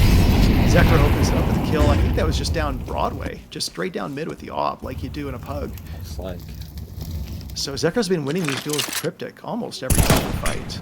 I think Cryptic won a big headshot, but like remember the big round on Big Box over at Ancient? Zekro beat Cryptic, and here Zekro beats Cryptic again. Huge openers. Sermon down, Cryptic down, 3v5, and T's have no space. So they're just gonna... God. Oh my god. Yeah, this is rather simple. They just have co-open in Banana. That's all they do. No ends with good spray down. Gets both. And Mimsy's left corner where he's going to get killed from. This is not how the map was intended to go for the Journeymen. Nope. Mimsy, Sermon, and Kaido each have 1 kill so far. I think that the thing that HG hasn't figured out is that a B exec would work just fine. They're taking the right space. They're just not putting it together with an end game. Yeah, I don't think they fully realize that mid is not a space to take as T side. Like it's a given. Like you have mid, but they hold it like it's a space they take. We're not seeing good coordinated hits on apps. We're not seeing good hits on it, I should say. This is a bit better. They're really this is more than it's a 3v2 fight. They get the trades they needed to take 2 kills versus 1 kill. Orchid smashes way to get the free kill into Sermon, and now he's repositioning the church. He's going to try to do a goofy molly on the planter. What a silly thing. That's not silly. I'm not saying it doesn't work. I'm saying it's silly. It doesn't work. It's the thing you see. He has the lineup. I know we all watch CS Tactics. We knew it's a thing, but who actually does that in a match? That's just Orca things happening. Great Orca util. I don't know about that smoke, but it worked. I kind of like that smoke because it's like they can't contest you when you're coming out. Like you take space. Kaido almost got the kill there. I thought I heard a headshot noise. I think. He did dink diffuser. What gun did he have? Did he have a Galil or something? Oh, okay. I thought he had an AK. I was like, why didn't die? Why no death? Yeah. Mac 10 at that range, that's not where you want to be. If you have a Mac 10 at that point, you just stay on site. You just stay close and grill. You don't run the banana because you're not going to kill anyone if they come church. Can we say that this is HG like not having the mental? Like, is that what we think is happening here? I think the downside of picking Ancient is that Fleet got to choose the better side, and they Fleet's been looking pretty good. They look like they have a plan for Inferno. It's not been their map. They've only won once out of 3 tries on it, but they're making it look like they are very comfortable playing CT side Inferno, which most teams are. It's a pretty friendly CT map, but I just expected more from AKs and Ops on the T side. Instead, we're just seeing like kind of scattershot buys and then no real sense of how do I take space and brackets and use it effectively. The missed face. Okay, to be fair, one of those losses on Inferno was against HR, and or no, was it? Oh, and you're no, no, it wasn't. We played them on Dust 2. I forgot. I think one of those was actually a map where they had 2 subs. Well, they're the first 2 maps of the season. They had 1 sub each. Our Surfer Fishiness was was a sub for Fleet in the first match, which they lost to a very good Piranhas team. That was a long time ago, and they've gotten better. Cryptic, though, he's finally decided his op's going to show up. He gets 2 kills to finally give the T's a little bit of hope this round. It's only 2v3, but the map is so big that they can go and take A and make something happen. Although Zekro is such a ratty spot there up in App Balcony. I kind of hate this spot with the op, though. I mean, Orca's already clears it, but it doesn't matter. Cryptic, though, so fast. Now he's got to figure out where are these CTs going to hit me from. He's just still staying on default, watching lane push. Oh, they're split. They're giving it to him. They're giving the 2. And he heard the footsteps just going loud. No hands. Oh! No hands finishes it. I didn't think he was going to get it. I thought he had to hit it, or else Cryptic was going to get him. I thought Cryptic had that. I thought Cryptic had the ace clutch. Yeah, same. I mean, honestly, very nice try in the clutch there. Yeah, Cryptic put this team on his back, and he said, we are going to win a second round. And unfortunately, there's just a little bit too much there to overcome. But see, Cryptic's probably, like, kicking himself there for not hitting that shot, but I mean, he needs help. Give him help, man. Like, yeah, unfortunately, like, you know, like I said, Mimsy, I thought Mimsy was going to clear. He did a good wide swing, but Zekro is just so freaking good. 13 and 4.5. That op is just an extension of his will at this point. Yeah, it gets the first kill onto that, onto Cryptic, gets the Molly out to do a lot more damage. No one kills Hydro, but Mimsy trades him out, so it's a 4v2. Whereas they're in no man's land. They're going to try and do a wraparound, but the CT still have Zulf here, so there's not much they can do. well, headshots. Well, yeah, headshots always help. So now they have 3 CTs converging on them, basically, from multiple angles. They're stuck Moto, Arch. Cereman with a good clear. Phobic and Cereman tandem. Cereman gets the kill there, but now they're going to get flanked by Zulf. Zulf has a free kill on the planner.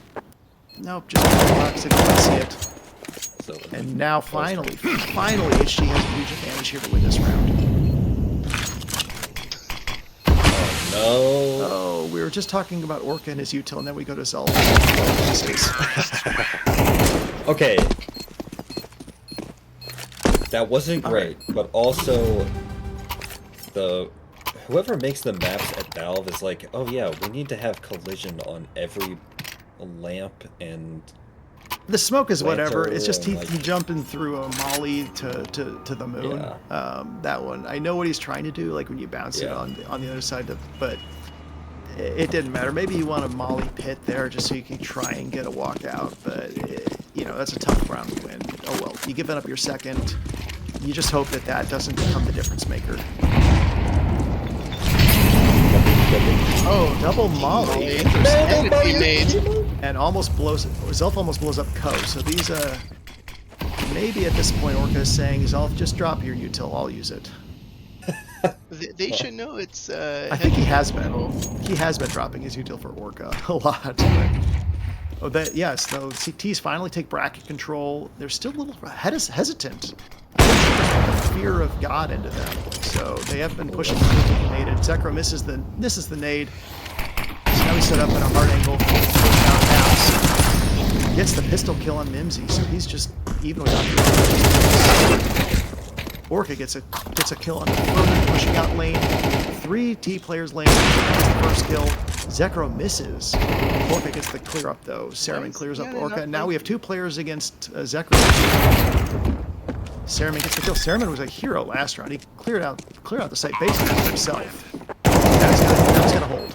2v2. 1v2. It's all. Gets the first. Can't get the second. The pistol by Zulf. He gets his second clutch round of the half. And that's the 10th for the Pathfinders. This is turning into a very scary situation for the Headhunters. I'm sorry, I think for the Headhunters Guild. It's kind of over. I just don't see them pulling this out. Like, in terms of the mental, I don't see them coming back into this game.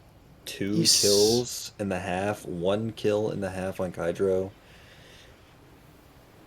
You know, you can say that, but, you know, there have been a lot of, like, comebacks where a team only gets 2 wins, two round wins, and then they come back to tie it up. I've seen that happen a couple of times lately. It is a CT-sided map. This is one, you have to take it 1 round at a time for HG here. Yeah, unfortunately they're on their more comfortable side too. They definitely look better CT side, I think, than T side. Like they look better CT side at Ancient, and this is much more friendly map for the CTs. Looks like the Ts are doing a little bit of a cinnamon twist on Inferno, I guess, playing a lot of decoys, trying to draw the rotates, and it looks like it's working. Unless the CTs hear these footsteps and come back, this is going to be a tough hold for Kydro. Yeah, it's in the twist around the world. So just make a lot of noise one site and then go back to the other. They get the pistol clears on sites. Now it's a 4v3. They get the plant. 3v4 retake in progress for HG. They absolutely need this. Maybe save the armor and try to force next round, but I get wanting to go for it. Ko gets traded by Cryptic though. So now it's 2v3. That can clear life, boy. Zekroming and Orca, just like they have all game long, are just shutting down everything that these Journeymen are trying to do. Boy, look at that. The worst player statistically on the Pathfinders is still above a 1.1 is still at a 1.1 KD. Just top to bottom, just absolute stomping so far, and with a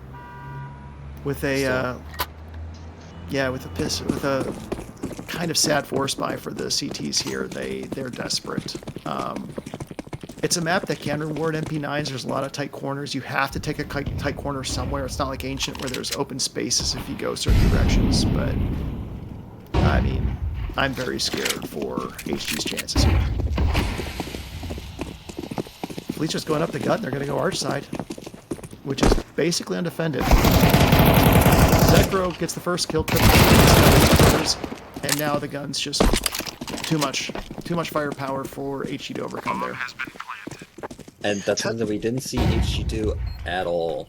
Like, having the pinch from maps at the same time that they're taking arch side, like, they weren't doing that. They were doing one, and then they were doing the other, maybe, and, like... Well, we just saw a decisive mid-take there by Fleet. And maybe it's just because it's a second round. It's not a full buy versus full buy, but we didn't see decisive mid-takes very much. We didn't see, like, okay, we have bracket control. Which way are we going and how are we getting there? Like, we just saw stalled out attempt after stalled out attempt. Like, let's get a couple of slow one by one, keep peeking lane, keep slow rolling lane, and getting shot up by the ops. Fleet's just, hey, we're going this way. We're going. Let's do it. It's the way to play it. I don't necessarily mind, like, figuring it out in the mid-round. Like, oh, you get some space, you get a kill, like, piece it together. But you have to make a decision. You have to decide something. Bingo. Decisiveness is the word. That's what we've seen from Fleet. They've been decisive. They were wrong a couple times they over-rotated, but, it's the difference between 3-2 and 2-3 on a site. They would rotate one over. We saw that first round. We saw 4 players leave, 4 players going to A. Like, just for a map that they picked, it just doesn't look like HG had a good good grasp of what they needed to do to keep be viable for the pistol round. And this isn't a high-low. You guys are lining your heads up. This is very interesting. Op, XM, SMG, rifle. 20 damage off the nade, which if they had an M4 would mean a headshot would be lethal, but with MP9s, it's still 2. Zekro's got his op lined up in mid, smoked off, so not much he can do there. So it does slow the T's down a little bit. They're just kind of stymied a little bit. And they're pushing into B with a shotgun and an AK. MP9 kills Zulf, trying to drop down oranges. That's gutsy. And they haven't run the rotation. So now it's going to be 3 take A against 2. Cryptic. So it's 2v2. Oh, nope. They lost Mimsy and Apps. Yeah, just win the round. Mimsy alone against 3 here on A. They lost. Yeah, Orca completely flummoxed by Mimsy existing there, and Apps drops the bomb, and now Zekro saves the day. Never mind. I was going to say, now, finally, HG has their inroad back into the map, but Zekro is just too dangerous. Going for the plant. Did a fake, getting flanked. Kill onto Hydra. Nope, never mind. I was predicting the future, and I was wrong. Hydra holds onto the MP9 spray, kills Zekro's AK. Okay. And we have a full buy for the CTs. Do we? Never mind. We have almost a full buy. Mostly full buy with some compromises. Yeah, and we're gonna. I think the T's are gonna just go eco. Why buy money? Why pay money into a round when we could just save up and just go full bore next round? So I could see forcing to try and like keep HG broke. If you can get a few kills, they'll again just always be kind of on the cusp of a full buy but never having it. Whereas if HG wins this round, they'll be on a full buy the following round for sure, especially if they don't get kills. But I mean, Tech 9s can work some magic. Be an interesting round. Tech's only 1 smoke. Looks like they're maybe just gonna try to go for a mid shove and try to run them down. Yeah, mid or apps waterfall maybe. You're kind of playing with house money. You're just trying to damage the kill. Definitely. Mimsy's a good spot with that smoke though. Yeah, that's an easy spray. That's a good play by Mimsy. It's safe and defensive. Nobit falls back. Give a little bit of space, and now you've got really good angles against those Tech 9s, and so I think Orca realizes that and is calling perhaps a tactical retreat. Can they use? Well, except for Zekro. Yeah, a little floppy here, but HG staying disciplined. They're not gonna. They're playing it smart. They're playing it well. They're just not gonna give any free kills. Good crossfires. Just keep those long angles. Yeah, they have the advantage. They can swap to trade. Yeah, Orca's taking space here, but now he knows he can't risk showing his face any further out to A site, so gonna try and wrap kill the library player. Tough angle to work with. Flanked by Cereman probably. Zelf gets 1. All right, moral victory. You got 1. Zelf can say, I got mine. How about y'all? Okay, now this is a full buy. This is actually a full buy for the CTs. Well, and on the T's, I by not managing the recon well, they're in this weird half buy again. How did they spend a little too much? They should have forced. They took theirs on the double. I think that one player just had a ton of money. Well, they're kind of doing a weird. What are they doing? Yeah, they needed to take attack right there. Figure out their money. Zelf bought They're down. overthinking it. Some players did 2K buys, some did full buys. Did somewhere in between. I don't know. They're rushing. It's rushing. I think 2 and 4s. Luckily for them, Cereman killed off Kydro, and they got the Cereman, so they do have a bomb plant incoming, possibly. Yep. But a 3v1 retake is almost certain to succeed, but still, that's a lot better than you would have expected from what their initial plan was. Did they? This game almost got a third kill. I mean, I really hope they didn't. I I've seen some huge leads go by the wayside, and HG is not a team to scoff at here. They picked this map, and we saw them ice cold that entire T side, but they're on the easier side, and they're starting to warm up. Oh. Zekro had the op. I think before the round, even like before the music stopped, like he had it insta, bro. Yeah, and so Cryptic's going to need to win a duel here. I think Zekro and Cryptic will find each other at some point, is my prediction. And I don't know if it's going to be in the middle or a little bit later, but they have egos. They're going to go for it at some point, and Cryptic has to win if he wants the Journeymen to win. Well, he gets Orca. That's a great start for HG. So 5v4. They still have 2 on B, 1 arches, 1 lane, and 1 apps. So I would call that a pretty standard default setup. You got Kydro playing close and Sermon playing Coffin to guard against Zulf. Zekro's following up, and No Hens is behind him. So I'm guessing Zekro's going to try and just slow peek. He knows the Cryptic is over at A, so he's going to try and slow peek Coffin, get a kill to open things up. Smoke will stall that out, though. That's a good smoke. Now you buy time for the mid players the A players and mid players to confirm that nothing's happening, possibly. Yeah, Ko's clearing out mid. Yeah. I'm worried he's going to make a noise and alert. He did, but let's see if they recognize it. That's the sign of map we want. Oh no, don't. Free kill for Zekro opens up the possibility of sight. What? Zulf did not get the kill. He gave up the kill on Kydro, and that cost him his life. Kydro did a good chip damage there onto the T's. That'll make this retake a lot easier. Bomb has been planted. Sermon is head in hands right now. Yeah, that was just playing with fire. We got burnt. Zekro with the kill on Cryptic. I saw the duel was going to happen. I just didn't know where, and that was it. And Zekro's been winning that duel all the time. Phobic with the first kill. Gets the second somehow. I think that Mimsy provided just enough distraction that allowed Phobic to get that kill. Phobic said, "Sit down." Yeah, I think Ko almost had the dual kill there.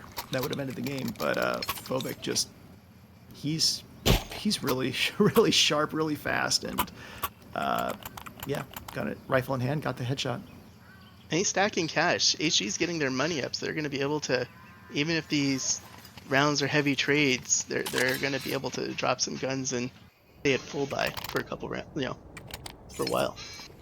Yeah, that's a bad feeling for the Pathfinders, knowing that, you're in this loop of save, buy, and they're just facing a full buy that's getting fuller and fuller every round. So, I mean, like, again, the util is suggesting they're going to try and hit somewhere fast and hard for HEs. Couple flashes here and there. So, I think Orca's cooked up something. I think if they throw those HEs towards B, I don't think they might do a mid. They might be just trying to hit Cryptic mid here with those HEs. Okay, maybe mid. Yeah. That's a lot of damage to Cryptic. Not the kill, even. Headshot. Yeah, that cost. Phobic gets 2. Now it's 2v3. They almost have A, except for Mimsy's up there waiting for the plant. Again.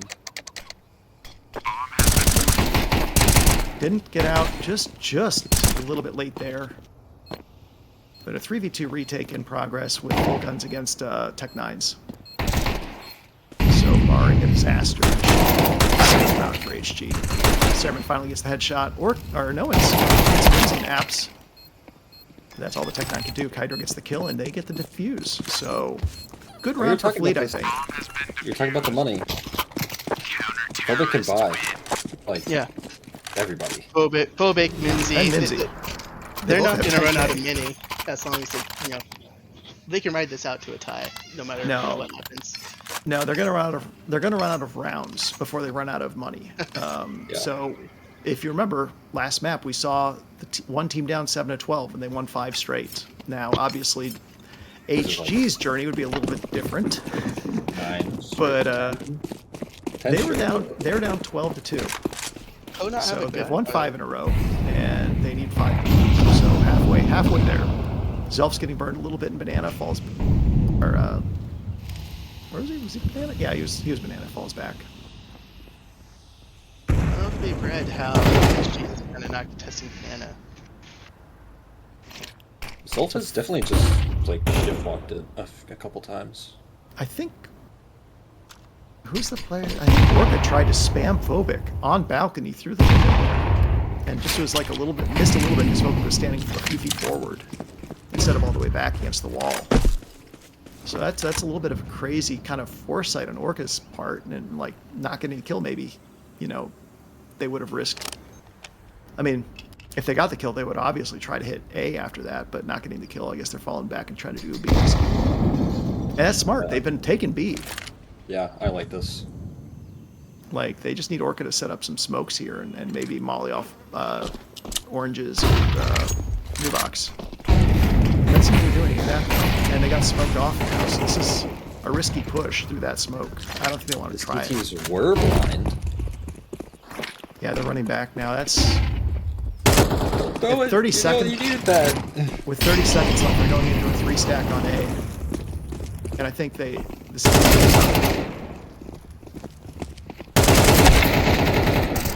Phobic got 1, got 3. Cryptic gets 1. Mimsy gets the 3rd. And now Zekro's... Wow. Out of bullets. Zekro at 9 health. Trying to piece something together here. You can get the bomb plant down safely, but after that, he's dead. No way. There's the first. Almost gets a conga line into his crosshairs. You know where he's at. I don't know if I approve of kind of just swinging by yourself there, but it worked. So who am I to judge?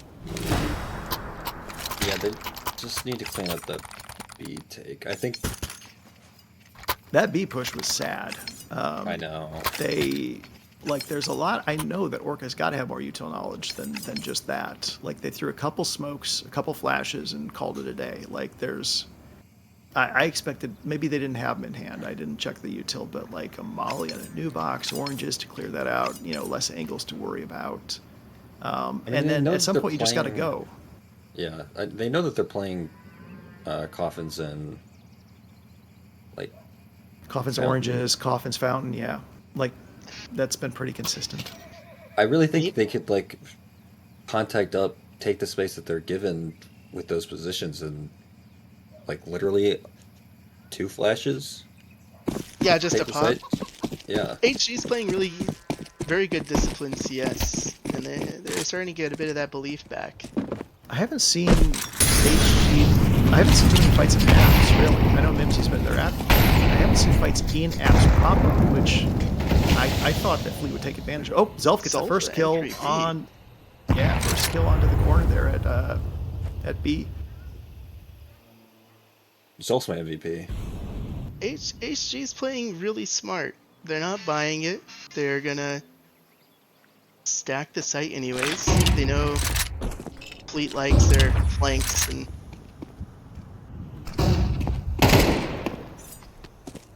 yeah, I mean they're playing off the logic. We just got killed on B. They're gonna like fake it and go A, like try and draw rotates. But now enough time has passed that yeah, you can see that Fleet is reconsidering and trying to play all their options. They spread out a little bit, trying to probe for weaknesses. This is interesting. They're doing what they didn't do all last round, which is just run into B. oh, they're overthinking it. Well, they ran back, so they drew the rotate. So they want to hit. Do they want to hit? I don't even know anymore. They need to hit. They need to hit. I thought they owned B. They owned B, and then they second guessed themselves. But they have to. The bomb's in Banana. They have to end B here. So having the man advantage is huge in their favor. And now they're going to take Cerami gets one on his way out, but now it's a 3v2. No, you have the plant. 3v. Yeah, 3v3. This could be it. Oh, 3v3. Yeah, this could be it. CTs are a little bit slow to get on the site. They're now grouped up outside church. And T's are spread out. Banana, church, and dark. No crossfire. They're gonna try to be No, heroes. it is 3 1v1s, but you got to clear this corner. You cleared it and you kill him. Huge kill, huge kill. But now teleport. This is a crossfire. Banana and Dark gets naded. Take him out. Banana. Nobody's watching Banana except for Cryptic. Cryptic gets the kill and co. Clears him. What a retake. Hey, I was worried they were lining up for Banana to just like spray down, but Cryptic with no scope saves their bacon. Yeah, you called it. You called it. They were spread out. No trades possible. That's no crossfire. no crossfires, no trades, nothing. Just like 3 1v1s, and they lost them all. Well, I feel like almost. Zolf, when he was entering there, he had to be like yelling, "Just come with me, man. Just trade me out. Well, he ran this back. is not this hard, man." I know, but that's what you say. overthinking He knew that he didn't have a yeah. trade, so like he. I would have kept running it anyway. I don't care. You gotta have it also like that to get an entry. Zekro first kill. Gets the second finally, but it's a 1v3. He's gonna get the bomb Zekro, down. go back. Okay. He gets the bomb down. Now the question is, can he win 3 fights? Will he get 3 fights or just 1? Mimsy and Cryptic together. Slow walks into it, but Cryptic gets the trade. He didn't expect the second player there as well. So She's playing the fundamentals, and it's really good to see them bring it back. Honestly, from a good CS perspective. yeah, it was a tough order for Zekro there. No shame in just getting 1 there when the CTs are playing pretty smart. But now it's getting a lot scary. I think a little scary is when they hit 7 or 8 rounds. A lot scary is when they hit 10. It went from a 12-2 stomp where they're playing around with their money, being careless, to now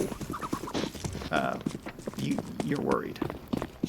They've gone for everything this round. Yeah.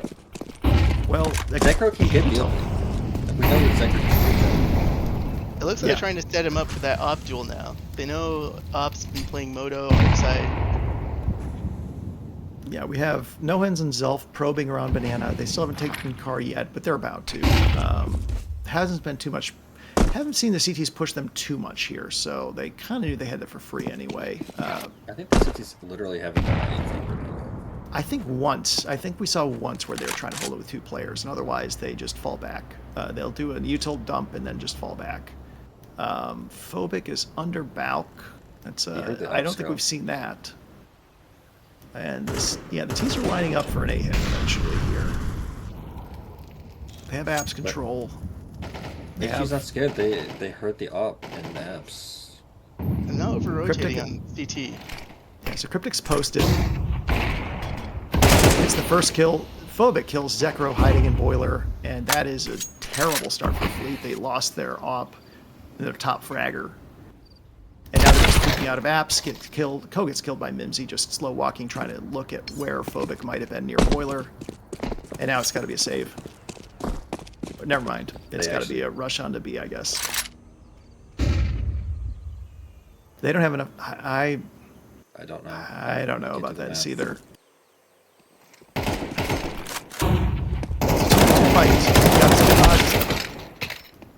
Got 1 kill, got a trade. Orkin gets the second. He's going to get the bomb down. He can't get killed before that. But again, another 1v3, and he's very low in health. So I think we're looking at HG's 11th round.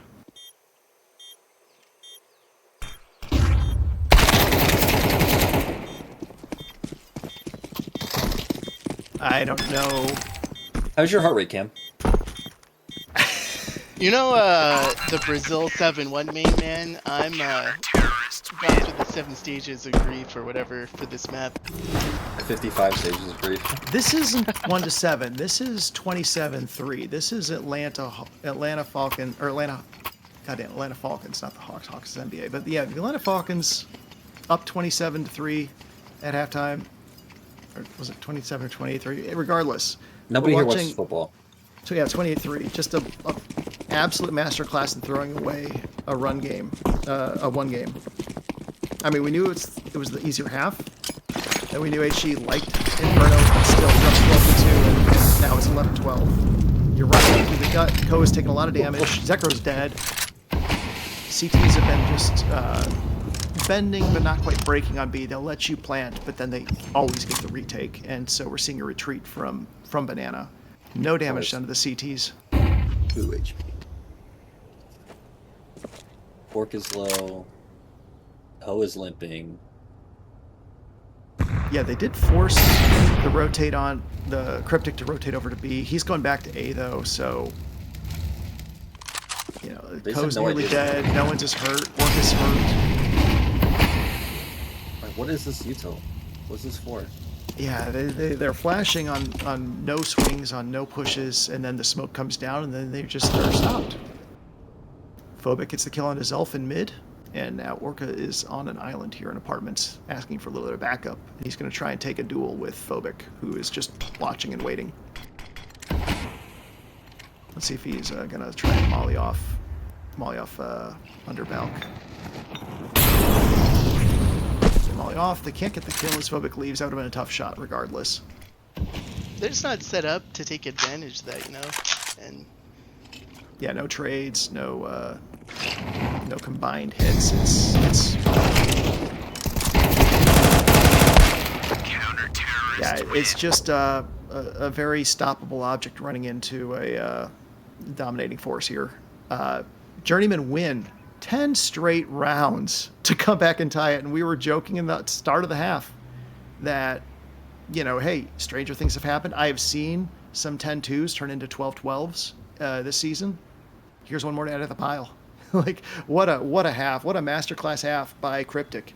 He just he lost in Zekroming in the one duel I called out, but other than that, I think he had Fleet just always in his crosshairs. And they knew where he was, man. They knew that he was playing Arch side every round. He didn't even go to. He rotated to B. He rotated to B fairly. Well, I know he rotated over, but yeah, he didn't start. He never started there. Started yeah, no, he always was Arch, and sometimes he'd peek towards alt mid. Sometimes he would just stay back Arch. He really didn't go apps. He didn't go lane. He didn't go coffins. Like, I know what you mean. This is a very static HG setup, and it never broke. Once they got guns, they didn't lose. They had the idea to nade him out. Like, they did that on they had Tech 9s and 4 HEs. They threw them all at Cryptic, got the kill.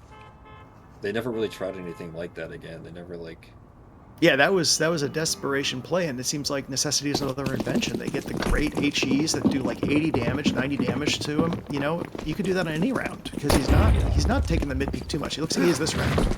He's set up. He's still set up for cross. Now he's going to launch back from arches. Zekro wanted that duel, but he can get it. But I think, okay, they get smoked off. It's going to slow this round down a fair bit, I think. I still think Zekro is saying, you know what, I'm going to take the fight brackets. I'm either going to kill Phobic or I'm going to kill Cryptic, and that's how it's going to be. Yeah, I would expect you to do that on an Arch smoke, but he just went back voluntarily. well, pit setup's pretty strong here. I don't think Fleet's going to expect that. Well, yeah, pits and libraries, so they're just giving up brackets for free. That's a lot of control to give up, but it's a very scared T team that's not used to having any meaningful control. So maybe just saying, hey, you're not going to take this space. I dare you. Yeah, they're just going to be very slow and methodical and patient, and then hope nobody slow walks into that library op scope. And they're just trying to pull the rotate. They think they're going to pull rotate and realize that HG is never rotated. I think Zelf just shot Co up a little bit. They went to go Arch. They were Arch, so they're wrapping B. This might be very dangerous. They actually have pretty good timing. And Orca has an idea that library might be a risk. Orca gets the kill in library on on the main player. So now they know one's church. They have to calm down. Orca misses his shot. Boy, Orca, you're dead. Orca so close to getting out of the line of sight of Nimsy, but gets dropped. And now we have another 3v1, and this is bad. I guess it's overtime, so it's not that bad. It's not as disastrous as it would be in regulation. That's still a lot of money you're throwing away there. The smokes are literal walls for the Journeymen. Have not seen the Pathfinders dare to push a smoke, and pushing smoke isn't usually a good idea generally, but they've timed these smokes so well that it just stops Fleet entirely. Well, they know that Fleet's trying to fake on one side of the map, pressure, so they just call them out. Yeah, Cryptic got the opener there too. He kept waiting for a crosser, and people just aren't crossing very much. Finally, no one tries it and gets caught. Cryptic is just so good. I thought Zekro was going to hit 30 like round 20 or 21. Instead, he's still stuck on 29, and I think Cryptic might lap him to 30. They're going to challenge him. They're going to do a wide swing. And Cryptic hits the shot. What reflexes. Holy moly. They're just out of ideas. Saruman gets the kill. Zulf has a free kill on Phobic, but now he's got 2 on site watching him. So, and he doesn't realize Minzy's in front of him there. Flash does very little, and Cryptic gets the easy kill. Zekro kills him, and now we have Doc Holliday versus Johnny Ringo here. The 2 oppers ready for their duel. Unless some jerks show up and ruin the fun. Yeah, Zekro's worried about jerks showing up and ruining the fun. I love a... Misses. Holy cow. Crosshair is just flying all over the place. Cryptic flanks him with the pistol as he has to worry about Saruman over there in Moto and gets the kill. It looked like Zekro's crosshair was just zigzagging, like just as if he's like trying to I don't know, it just seemed like the nerves are kind of getting to him a little bit. I wasn't seeing any kind of smooth tracking there on Cryptic. He just is kind of flick, flick, flick, flick, flick. All right, let me just DM the Fleet players, tell them to close it out. That's a good idea. Yeah, you should probably get on the horn. Yeah.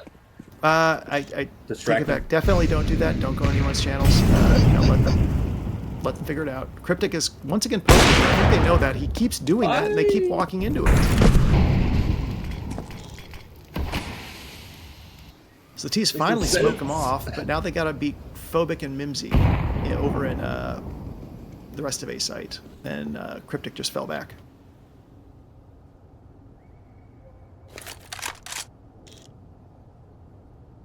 So we see again, Fleet takes space mid and treats that space. Okay, they are clearing, they are moving. Pushing up into the teeth of 3 CTs here on A. Yeah, Cryptic smoked off, so he can't help. And Orca and Noens clear out Phobic and Mimsy on site. That's the best take we've seen from Fleet all game. And now we're going to see a 3v4 retake in progress. And all the CT players are coming out of the CT spawn side. So Orca's going into apps, and he'll just be posted there. Got 2 pit and 1 on site. Oh, we have to smoke him off. Oh, smokes. Well, we saw some Moto smokes before, but they were never lined up with actually taking lane. The difference is this time they actually just said, we're going to win our fights, we're going to die. Fights finally. Zekro, though. Zekro showing up to get damage. What? 5-7 snapping everywhere. Too many targets. Unfortunately, the gun finally ran out of ammo. And 1 round, crucial round from the Pathfinders. They needed that so bad. They have life here in overtime. Nobody wins 13 straight CT rounds against the Pathfinders. 12. I had to do the math there. Yeah, it was 13. That would have been 13. Holy cow. That's all you have to do, guys. Just win 13 in a row. Well, all you have to do is beat CT side, apparently. So after what feels like an eternity, we finally see Fleet back on the CT side where they went 10-2 in the first half. So if they can replicate that magic, this is their game. They can win 3 straight here, close it out 16-14. But if they slip just a little bit, double up. HG has so much confidence now. They're just Phobic? Okay, HG has so much confidence, they're just gonna run it. They're split up right now. 2 mana to 2 alt mid, 1 mid. So they're just spreading out, seeing what they're being given. Looks like Phobic and Mimsy are shading towards apartments. You got Saruman and Kydro pushing up towards Banana, and Cryptic is holding the mid with his AWP. So he's probably going to try and be their entry player here on Arch, I would imagine, try and kill off Zekro. Zolf's got an AWP posted in aim. I mean, that's very different than his usual shotgun. He's getting smoked off, though, and that's going to probably worry him a little bit. Interesting waterfall smoke there from the T side. No one confirms that nobody got space on lane, though, so CTs can still play the waiting game. You hear the drop alt. Xena calm the rotate to B. It's going to be a big Zek. Looks like Orca's going to rotate through and head over to B. It's going to be a little bit... my downtime. For the smoke. Now they're starting to rush. Molly goes down, but it's a CT Molly. Doesn't do anything. First kill for Ko. He gets traded by Saruman, though. And AKs are going to start rat-a-tat-tatting. It's going to be a rough one here for the CTs. So gets the kill. Again, there might be some weird lag, because it looked like he was a foot and a half off there with his aim, but got the kill, then got traded. Taking progress. Phobic nearly dead. This is... You gotta go for it. You gotta go for it, and you gotta get lucky. I repaid that, Sea Witch. I want a refund. Zekro gets the first kill, doesn't get traded. Very fortuitous for Fleet. Oh? No one's gonna get killed. He's gotta get kill Phobic. Phobic gets killed by Zekro with the AWP, 11 health. He a lot of overkill damage there. Saves the game for the Pathfinders. Ties it up 14 apiece here in overtime. HG innovating, finding a way to lose that round. The Mr. Magoo retake strikes again. My body is a machine that turns easily 1 after plans into manageable retakes. You have 3v2. Phobic's a little hurt, so he's playing back in dark, so he doesn't get... I mean, I guess he can get naded in dark as easily as anywhere, but, I guess he felt uncomfortable just being on the open or new box. And as a result, at that first off kill, he needed to be traded in oranges. Oh, fast P. And it just didn't happen. Again, util spread out. Not a lot of damage for how much util got thrown there in Banana. So that probably favors the T side a little bit. Like, to take that space without taking losses. Zekerming's holding against Mimsy. Out a little wide. Might get a fight here. It might get a dual swing into apps here, Phobic and Mimsy. No, they're just spreading out, just kind of playing the waiting game. We'll just have to wait and see what they do when they feel like it on their time. Got nowhere to go. That wasn't the answer, but Cryptic with a hell of a trade back. Finally wins a duel against Zekro at a really critical time. Phobic nails no ends ahead. Bombs going down, smoke going down. Library.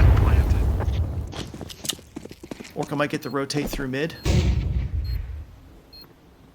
Kydro and Orca here. I don't know who knows where the other... Well, Kydro clearly doesn't know where Orca is. But it doesn't look like Orca knows where Kydro is either, so this could be interesting. Or they could just sit there and wait a lot. I don't know.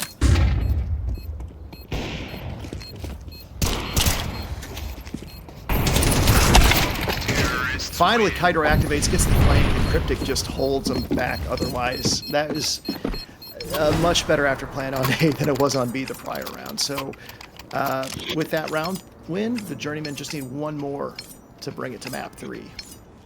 Pathfinders need to somehow hold on against the Journeyman aggression if they want to win it here in second overtime.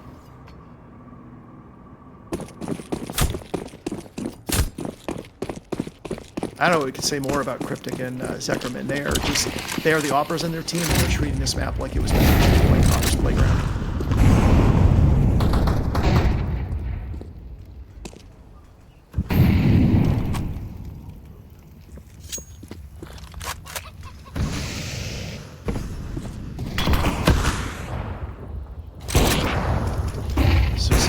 3T's bottling over here. Banana. They've been taking this car space pretty regularly, so that's not anything unusual. Orca and Zulf on the site. That's a little different. It had been Ko before, but I think Ko just is maybe not feeling super comfortable over there in B, so he's taking over Arches. Ko and Nohens look like they're trying to like clear a little bit here. Nohens took a little bit of singe damage. They know where he's at. I know him take advantage. Lots of info here. They're playing back. They're not even looking though. Like no hands getting very, very slow.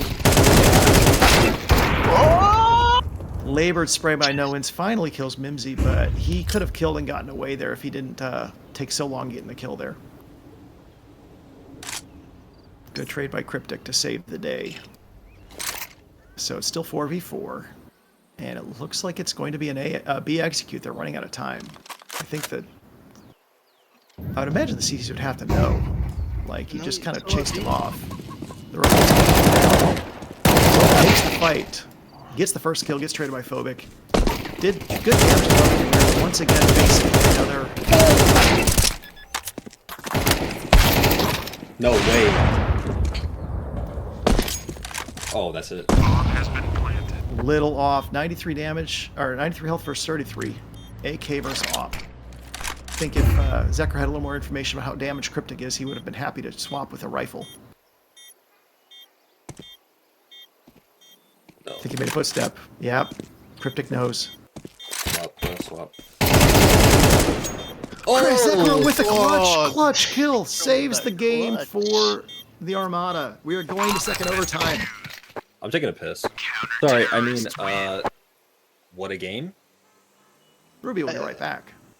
I'd like to plug !ask a coach if you would like to learn how to play post plants in your next CSC match.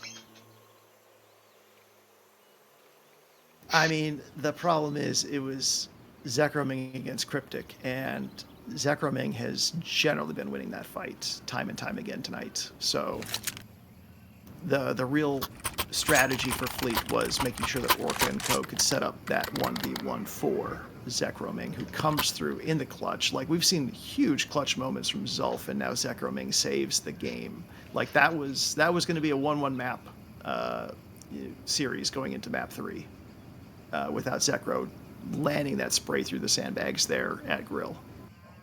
It's a really interesting mental battle going on right now. You know, like we have a technical pause, so I think we might be stepping out for a second. Gotcha. And I think I will be joining my colleague Ruby Rax in hitting some facilities. So we will be back when they are back. I think they're doing the same.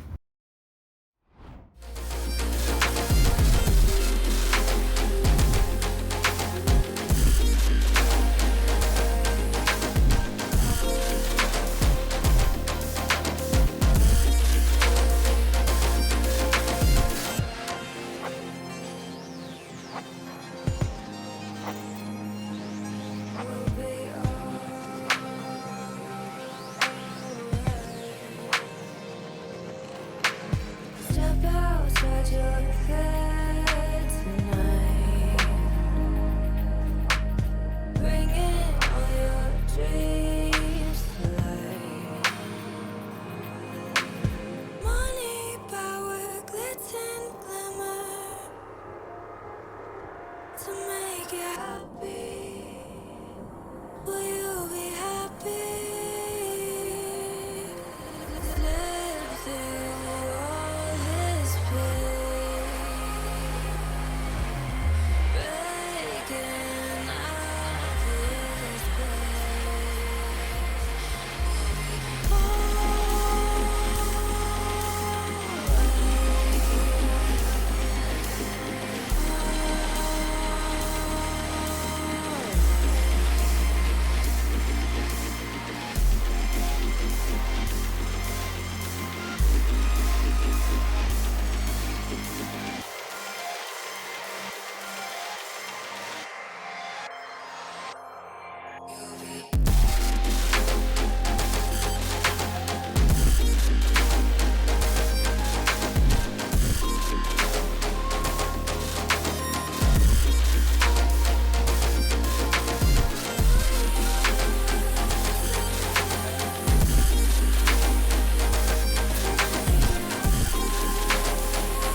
We are coming back now. The round is live. They have finished their little tech pause, which I'm assuming involved a little bit of biology. And they're back to where we left off. Zekramin trying to take a duel with Cryptic, who never showed up in mid. And the T's are fighting Banana there, trying to get the space while Molly's happening. A little bit of chip damage here and there with the util. Not too much going on. CTs are aggressive. You see Zulf taking space there, and he has a... Yeah, he's got a close fight here with Noens in apps. Noens is trapped. He got out with Zulf, getting a kill on Phobic. What a strange start. You had the CTs and the Ts flanking each other at the same time. Two players versus two players, and yeah, Zulf got very lucky. Zulf and Noens got very lucky that they got the kill and got away safe. I'm liking it. They should know to stack B off of that arch smoke, because was with the op. Just is in mid. No steps, no flashes. I was half expecting that bomb to hit the ground. Well, we are going to see how HG does an execute here. Got the boost smoke down, but York is going to throw his own self-flash and try and get some kills with the M4. He gets one, gets a second Poe, uses his pistol to get a third, and now Cryptic is alone with the op, which is dangerous, but it's not 4v1. So that was clean. Orca had... I love doing what Orca does. Once that smoke takes a while to come in. If the T's aren't already moving, you just flash grill and you just swing. Either they're forced to look away or they're blind. They might get a lucky headshot on you. I mean, at that point, if you hear util, you might start spamming that corner, anticipating it. But it's at this level, it's kind of hard to prepare for that. So Orca just kind of gets a free kill, and Ko is there to back him up from coffins with good support. So really good. Good iron defense there on B. Zekro onto Cryptic. Wow, Zekro gets the op. Yeah. Great flash from work on Zekro is just driving Cryptic insane this game, I would imagine. Like, he just seems to always have Cryptic's number. Cryptic kills everyone else on that team, but except Zekro. Orca got so much dopamine from that. Interesting they go for the boost, since they know that T-side knows how to smoke the boost, but maybe you think they're not going to do it twice if they do it at all. But that's still 3 on B, and the T's... A good read. I don't think that they'll have the timing. I think, they're going to re-smoke it here, and the T's might burn off enough time that they get to rotate from Orca. Oh, I'm sorry, it's Molly. Well, same difference. Looks like they're sending Zelf back over to watch Arch with the op, but tough one. T's are taking the space now. This might be Phobic got the first kill into Zekraming. This is looking pretty good for HG. Good bounce back. AKs are on site, clear out Noens. T's control A site. They have 4 on site, 3 on the retake. No way. And Orca smoked himself. I don't know where he was planning to smoke, but it ended up being in the middle of basically Fnatic smoke. Net gained. Cereman waiting for Orca in window. And this retake is pushed out pretty good. The timing for that smoke to get there just as a smoke phase. A few kills, I think, here for Morale, but Phobic very quick on the trigger, gets the headshot and ends the round. So they take a 5-4 advantage in that round, with Zekro getting the opener on Cryptic, and you just see the T's there making the right call. They just did a very judicious execute through lane, and Phobic's opener onto Zekroming on site pretty much sealed the round at that point.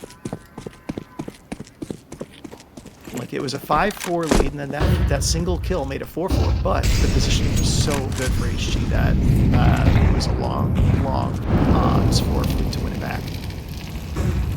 So again, stacking 3 on B, and the T's are just sending 2 up Banana.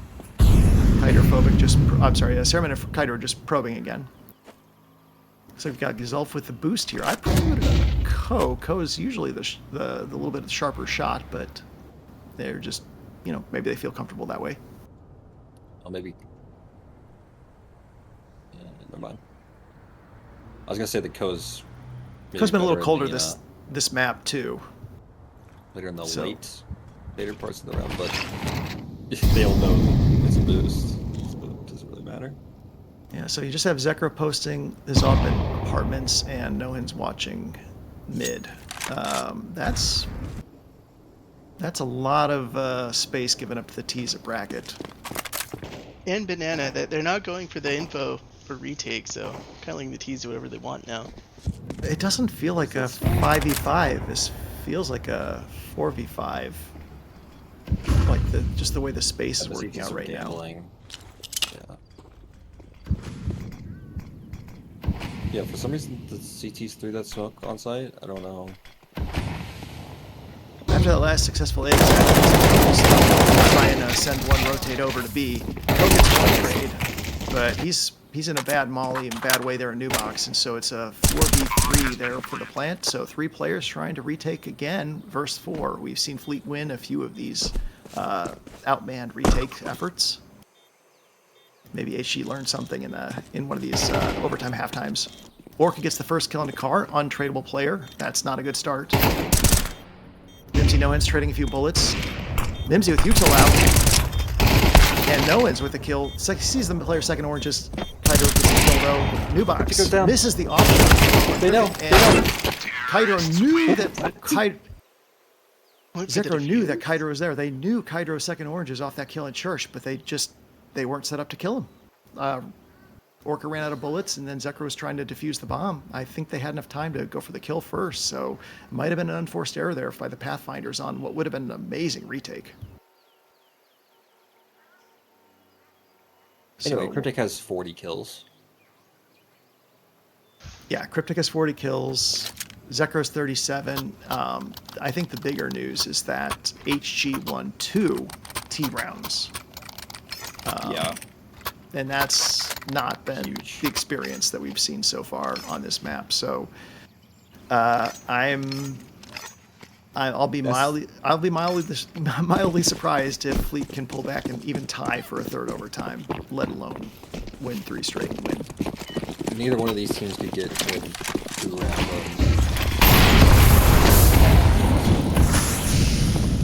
This is crazy. Well, if HG broke the trend, maybe Fleet can follow suit. Looks like they're being a little bit more assertive this push. Ollie goes nowhere. They missed the bounce on the oranges. And he's trying to bounce it off the just missed. Hydro Ceremin just murdering. What a choke point. You have to wait for the smoke, man. Like, I know, like, oh, we have to be decisive, but There's aggressive and there's decisive. That was just aggressive. Once they got smoked off, they just kind of weren't sure which way they're going, and their molly missed, so they couldn't clear off the close angle. So that was just some easy shooting for Kydro. Like just mistimed flashes, not quite getting right until the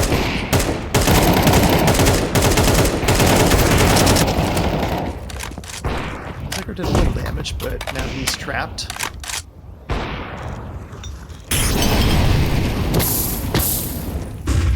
What a spread by that Molly. That Molly was a jerk. That was just searching for Zekro, so we're at match point now. absurd. Well, I think the HG lost their first round of this overtime on CT side or T side, and they came back to win 2 straight. So we're never gonna in this map. We're not gonna count anyone out until they're done. So let's see if Fleet's figured something out, can do something different, take a round here against Journeymen.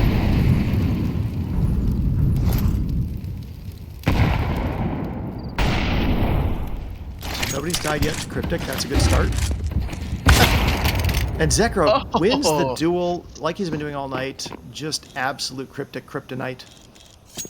The fact that he goes for that is just completely unhinged. That is. He knows that this map, like, is resting on his shoulders, and he is not going to let it go without a fight. He wants to. His head's exposed. What a save there, though. Zulf. Yeah, Zulf saves Zekro. That brought Zekro the time to take a peek, library, kill Mimsy. Phobic, dropped by Zulf, who's doing it all this round. Zulf. Like, he's got 1 kill, but I mean, his impact is bigger than that. Zekro's obviously got the 2 kills. I don't want to say diminish what Zekro's doing, but just super important plays by Zulf to get those kills and to save Zekro's life. Hydro gets the kill, leaving Arches, so we have a 2 versus 4 retake in progress. No reason not to go for it. Molly doesn't get Zulf. He is blessed right now. Gets the kill on Ceremon by taking the Singiness. Ko finishes off Kydro at Moto to win the round for the Pathfinders. We were just saying Pathfinders needed to find a way, and the way was apparently Manasi walk with the op up through mid. Go, Zekro. Kill. Yeah. That's absurd that he went for that at all. And not just say, you know what, we can molly that guy off, we can smoke him off, we can just deal with every other part of the map where the op isn't gonna kill us. Well, Cryptic's been doing so good, you can actually see his aura through the wall, so he knew where Cryptic was. I love how Cryptic's going back to the well after that too. Well, Cryptic didn't do too much. He wasn't even posted for the cross. He just, like, was waiting a little bit for, I guess, the alt-mid players, but when they were rushing, he just fell back to Arches. So we're in the death spiral of fleets gathering outside B main at the car and waiting until 20 seconds left, then rushing and dying. No, Please prove me wrong. We do something interesting, but I'm thinking that. Stop throwing your util. What are you doing? Yeah. They don't. They had a really good plan there with A. Just be aggressive, get the kill, and then execute off that kill. Protect each other through boiler and mid. None of that comes in here. They're just kind of doing a mid-B split where they're hoping to find a free kill and open up something up. But this has been a very disciplined HC team. They're not biting on any of these. Okay, throw the smoke and run away. So Moto smoke down. That's going to force Cryptic to push up a little bit. And Zekro gets the. Of course, Zekro gets the kill on Cryptic. What am I saying? My lord. And they run back to B. I mean, the plan was always, I think, to go B. But what is Zulf doing? He's just taking a little too much space without a trade. Yeah. They get him. Yeah, they get him. Ceremon fell back. Zekro gets Phobic through the door? Honestly, what? It looked like he hit the wrong guy. Yeah, it did. It absolutely did. Zekro, your job is done. You can take your hands off the mouse and keyboard. Oh, there's Similar to kill on Orca. No wins. Kill on Mimsy, though. And now we have Ko finishing it off to tie it. So the impossible is looking very possible as both teams win 2 T rounds. I don't like this anymore. I was... Get me off Mr. Bones' wild ride. Yeah, I was hoping for a close game. We got the close game. We got the insane comeback. And now I would like for it to be over. I would like for someone to win. Yeah, this reminds me of Season 18 when I had to go up against Boa in the playoffs on Inferno, and we went to... I think we just went to double overtime, but it was a map of goofiness where we were, like, having similar fortune, and just winning one random ass T-side round meant we could win out in this overtime and win. And we were going to win, and then Dizzy won a 1v4 as we were all converging on him at B site to save the day for Boa, and then they won. So memorable events can happen on this stupid Inferno map that lead you to be bitter and resentful for years to come. I don't want to alarm you, but Cryptic is not playing mid. Yeah, so Cryptic is currently trying to do what Zekro did and just play the op, but he might get, yeah, he very nearly got his head taken off by a peaky Orca. So I guess both players lucky they didn't get shot by the other, and they're just happy to fall back alive. So CT set up, brackets covered with a crossfire, op watching apps, and then over in B, it's once again Cereman and Kydro, just Kydro close, Cereman and Coffins, and that's just been really hard for Pathfinders to break, although they did manage it the last overtime.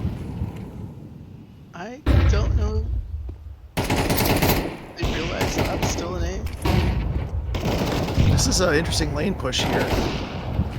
Orca gets the opener onto Phobic, but Cryptic is still high and dangerous. No ends. Clears Mimsy, who's trying to walk through the smoke there in mid. Now they're looking to regroup and go B, just as the B player, Cereman, rotates off to go A.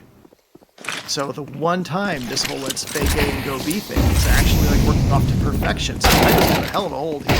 He gets the first, can't get the second. Zelf finally gets the jumping headshot with the AK, as we all expected he would. Yeah, I saw that coming. So Cereman's already coming church. He might try and... I guess he's going to wait. I was wondering if he's going to try and peek for the bomb, but he was not close enough to make that happen. And he doesn't know the molly that Orca does to molly that spot, so... 2v3 retake. What have we said? That turned out well. No, holding what? What? No, one player left. No way, hits. no way. All right, Cam. I got some bad news, and I got some bad news. Well, I tried a different Etsy witch for this overtime. And No, the Clearly Kirkland Etsy defective. Witch. When the Etsy the Witch great is value complete, they Etsy don't do Witch. as well. Oh man, we've got Amos Kingsnake in chat, so that means that at least one of their playoff series has ended, and we are that's still the in other possibly issue. the second out of 3 maps. I 'Cause we kind of just- like it here now, you know? This is my home. There are. Yeah. I fit in man. here. I belong here. This is mine. This is made for me. Zekro gets the opener on the Cryptic. My God. I mean, Just- they're accelerating. Oh, Orca! Orca with a That's peek a wazoo through shot. lane. That's 2 dead on A. Let's see them rotate over to B and get wiped out by Cereman and Kydro. You know, Never I mind. kind of... Zelf got the kill on Kydro, so that changes things up. Cereman's holding sight, and you've got sight over at A. Cereman gets the first Why? kill. Why? You know, I mean, I guess you know that they're split 1-1 now. Why, brother? Why? at least 2 people go mid at the same time. With the boosted position, almost. No.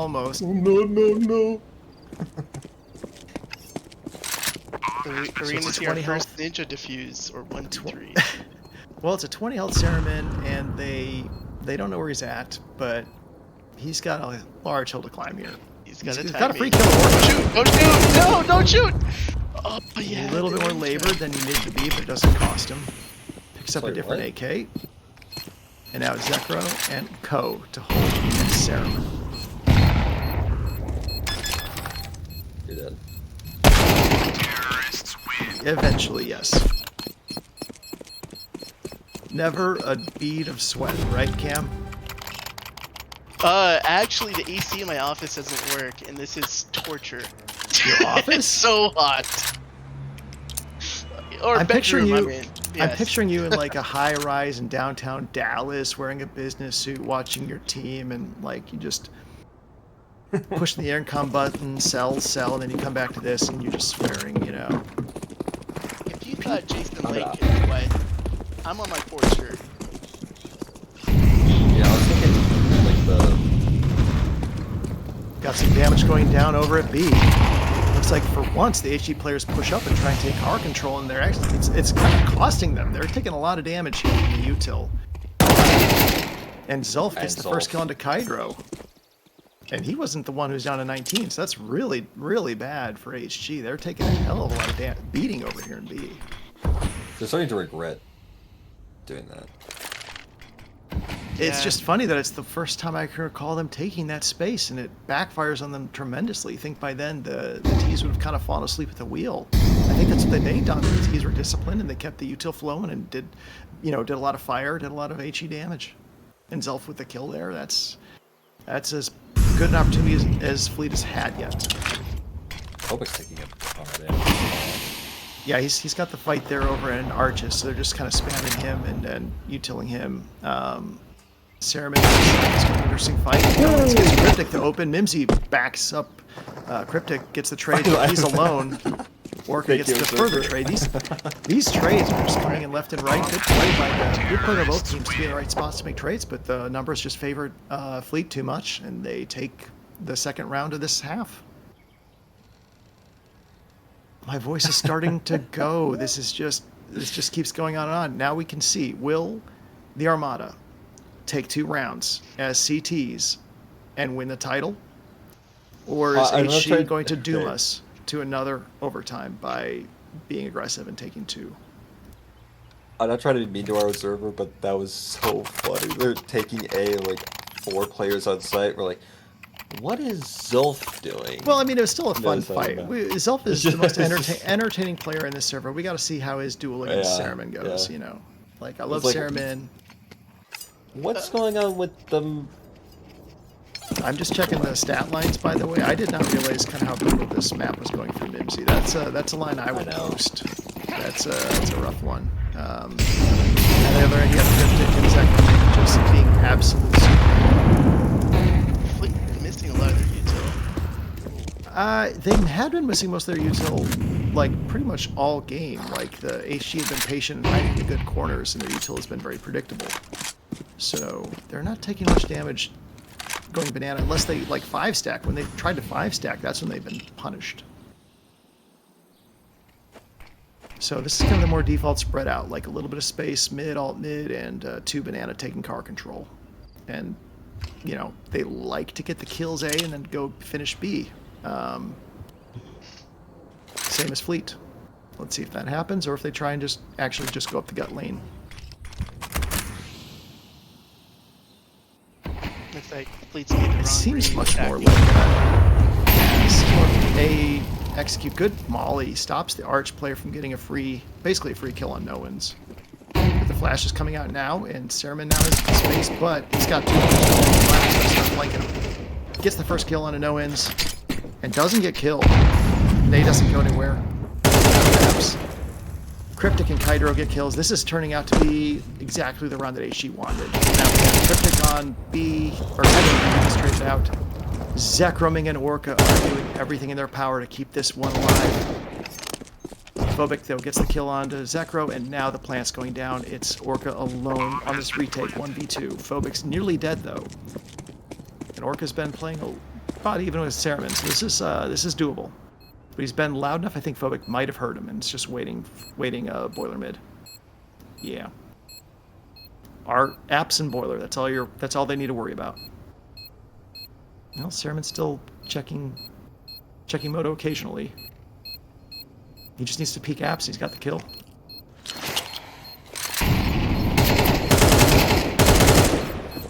Orc gets it first.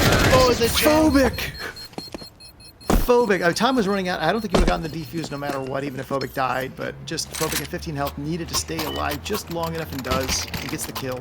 That's such a huge round for the Journeymen, and now I'm starting to see another overtime in our future. This team will have Thankfully, my professional caster demeanor will prevent the severe depression from creeping into my voice. I was there the whole time. So. Oh, okay. It's camouflage then. Excellent. Kydro took a little bit of chip damage there from the nade, down to 75. He's now killable with 1 M4 headshot. That's the kind of micro advantage that I know that Fleet was looking for here. Orca and Co set up on the defense. I think it's usually been Zelf and Co over there, so they've definitely been shifting places there. Zelf's now posted with the op in apartments. They've got the second op on Zekro watching lane. Zelf is making me nervous. Zelf is, yeah, he's definitely, you know, not the main op confident in like the sliver angles. He wants a lot of visibility, and that makes him a very, very killable target for Phobic if Phobic gets a good swing in. It's like left eye peeking. So once again, smoking off arches. Phobic with the molly. He's going to try the peek here on Zulf. Oh, they're gonna run into the double ups. We saw one round earlier, second half, I think, where Zulf and Orc combined for like 4 op kills, I think. Oh, they're going B. Oh, no. Zulf gets the kill on the Phobic, gets it. wins that duel. Checks again, nobody there. He's going to try and peek. Lane gets the kill on a Cryptic. Oh my god. Once again, history repeating. We are seeing Zulf and... Zulf just turns into Minusy. Yeah, we have seen Zulf and Zekro trade op shots here in a couple times now. Oh my lord. You don't need to be the best opera in the world. You just need to hit the shots. That's it. Hit the shots. It's easy. Like, you don't need to have the perfect sliver angles and the 100 millisecond reaction times. You just need to put the barrel on the target and pull the trigger, and you get the kill. Zulf's proving anyone can op. You just got to believe in yourself. 21-20. We are once again at match point. HG on the attack. They need this round to stay alive in the grand finals. Otherwise, we will be crowning. I look like a kill to me. Holy cow. Zekro once again had Cryptic in his sights, but this time he missed. Maybe that's an omen. I think Cryptic burned a flash, and that's why he didn't die there. I swore it was a kill. I would have been angry if I was Zekro and didn't get a kill there, but maybe our advantage is different. I think our view is like 1% different or something. So Cryptic is lining up to try and get an opener there over at B. And Orca might give it to him. He's trying to do that little jiggle peek. Cryptic's too good. I would not jiggle peek that any further. I guess Orca's got the discipline. He's not going to get greedy and... Yeah. I don't generally. When I'm looking at this perspective, I'm not peeking that. Zulf, my king. It's really hard to stay patient. So yeah, Phobic's going to return the favor. One time Orca tried to spray him through, almost got him. Phobic figures, well, I'll try that. But nobody's home. Do that boost. They're ending B. Yeah, so they're stacked B. They got us 4v2 right now, it looks like, and they might get the 5th soon. No Hens is a long ways away, so this is going to be a 2v5. Orca is once again. Oh, he got flashed off. He's going to try spraying through smoke. He's going to get the same damage he did before. And Ko goes down without getting a kill. That's exactly what the Journeymen needed. So it's a 4v5 retake. We've seen them lose a lot of retakes so far tonight. Orca gets the first kill through at church. Hasn't taken damage yet, though. No, so a lot of damage on the HG team, too. So this is very winnable retake. With two ops, though. 2 ops Yeah, I makes was it about to say, dodgier. Zulf needs to find a gun. Over B. Oh, Zulf! I got this. No way. Mimsy. There it is. We have seen the game end. What? The Pathfinders have won it. 2 maps to none on the defuse. Crazy Ninja defuse. What? Okay. All right. Folks, congratulations to your season 20 Prospect Grand Final winners, the Fleet Pathfinders, the Armada Pathfinders. And I don't want to hear anyone say that Zulf got carried. Zulf is my MVP.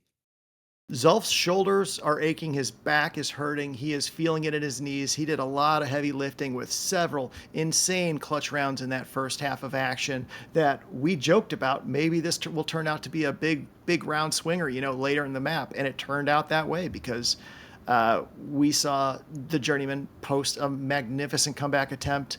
And time and again, we saw these teams trading blows, body shots. This is elite form, and this is a rumble in the jungle that I think both these teams are going to talk about for seasons to come. I've experienced this before, like a big win. Never on this stage, though. This is the grand final stage. You're taking a triple overtime where even a single mistake can change the entire fortunes of the map. And in the end, the Pathfinders just had that one extra gear on a final 4v5 retake. We saw so many retakes succeed, and just one more is the icing on the cake. Zekro Ming with 46 kills in 42 rounds. 1.72 rating on the night, and we had several players at 30 kills. Cryptic over on the Journeyman side with 43 kills. What I don't know what else you can say. This was one of the most entertaining maps you could have ever hoped for in a grand finals. And shout out to the Journeymen, like the mental fortitude to win 12 rounds in a row. On that second half, they were down 10-2 and just like, yeah, this map's not over at all. No, you talked about their mentals. After the Ancient, when they had a 12-7 lead and they blew the lead, they went in overtime and they lost in overtime, 16-12, we thought, where are their mentals at? How are they going to perform? And we thought, oh, their mentals are gone. You have a 2-10 T half. What are you thinking? You're going to win 10 out of 12 rounds on the CT side? Like, after you've given up 15 out of 17 rounds? And they do. They bully to them. They were a hell of a competitor. So let's give flowers to this HG team. They had an 8-4 season.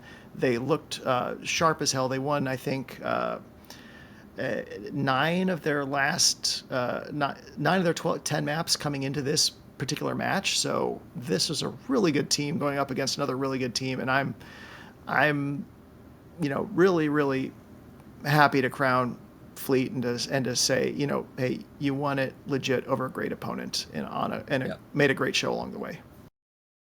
So I think we need to bring in some folks. I think we need to have our interviews. I know that thankfully it didn't go to a third map, so Fishiness might not die. Our observer has been a real trooper and sticking with us and getting us these highlights. But how are we going to invite some folks in here to get some interviews with these winners?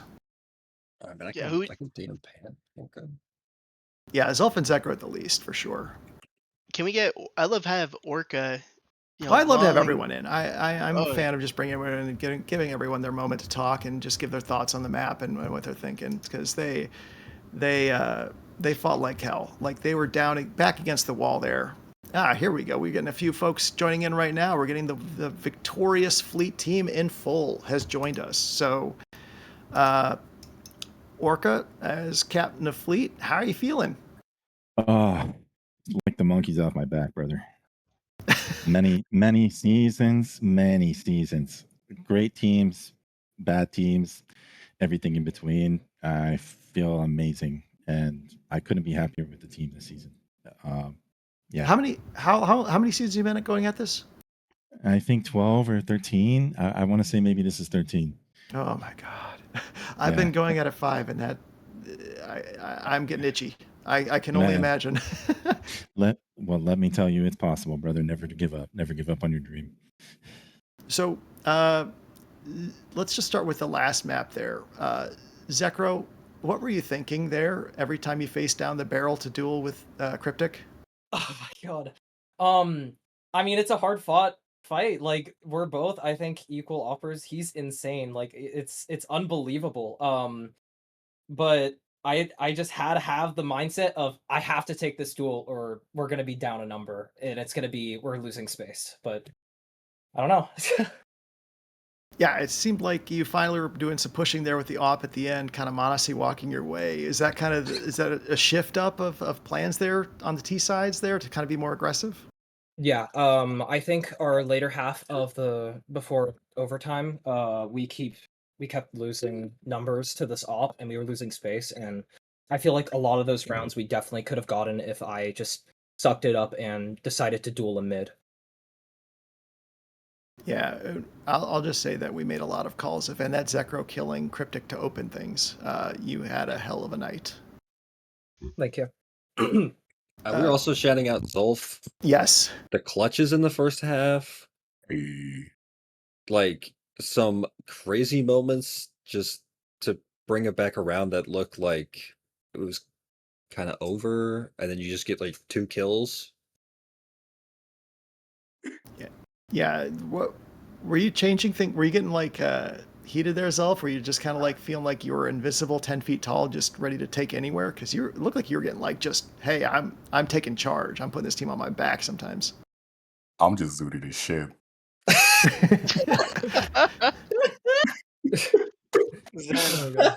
Oh my God.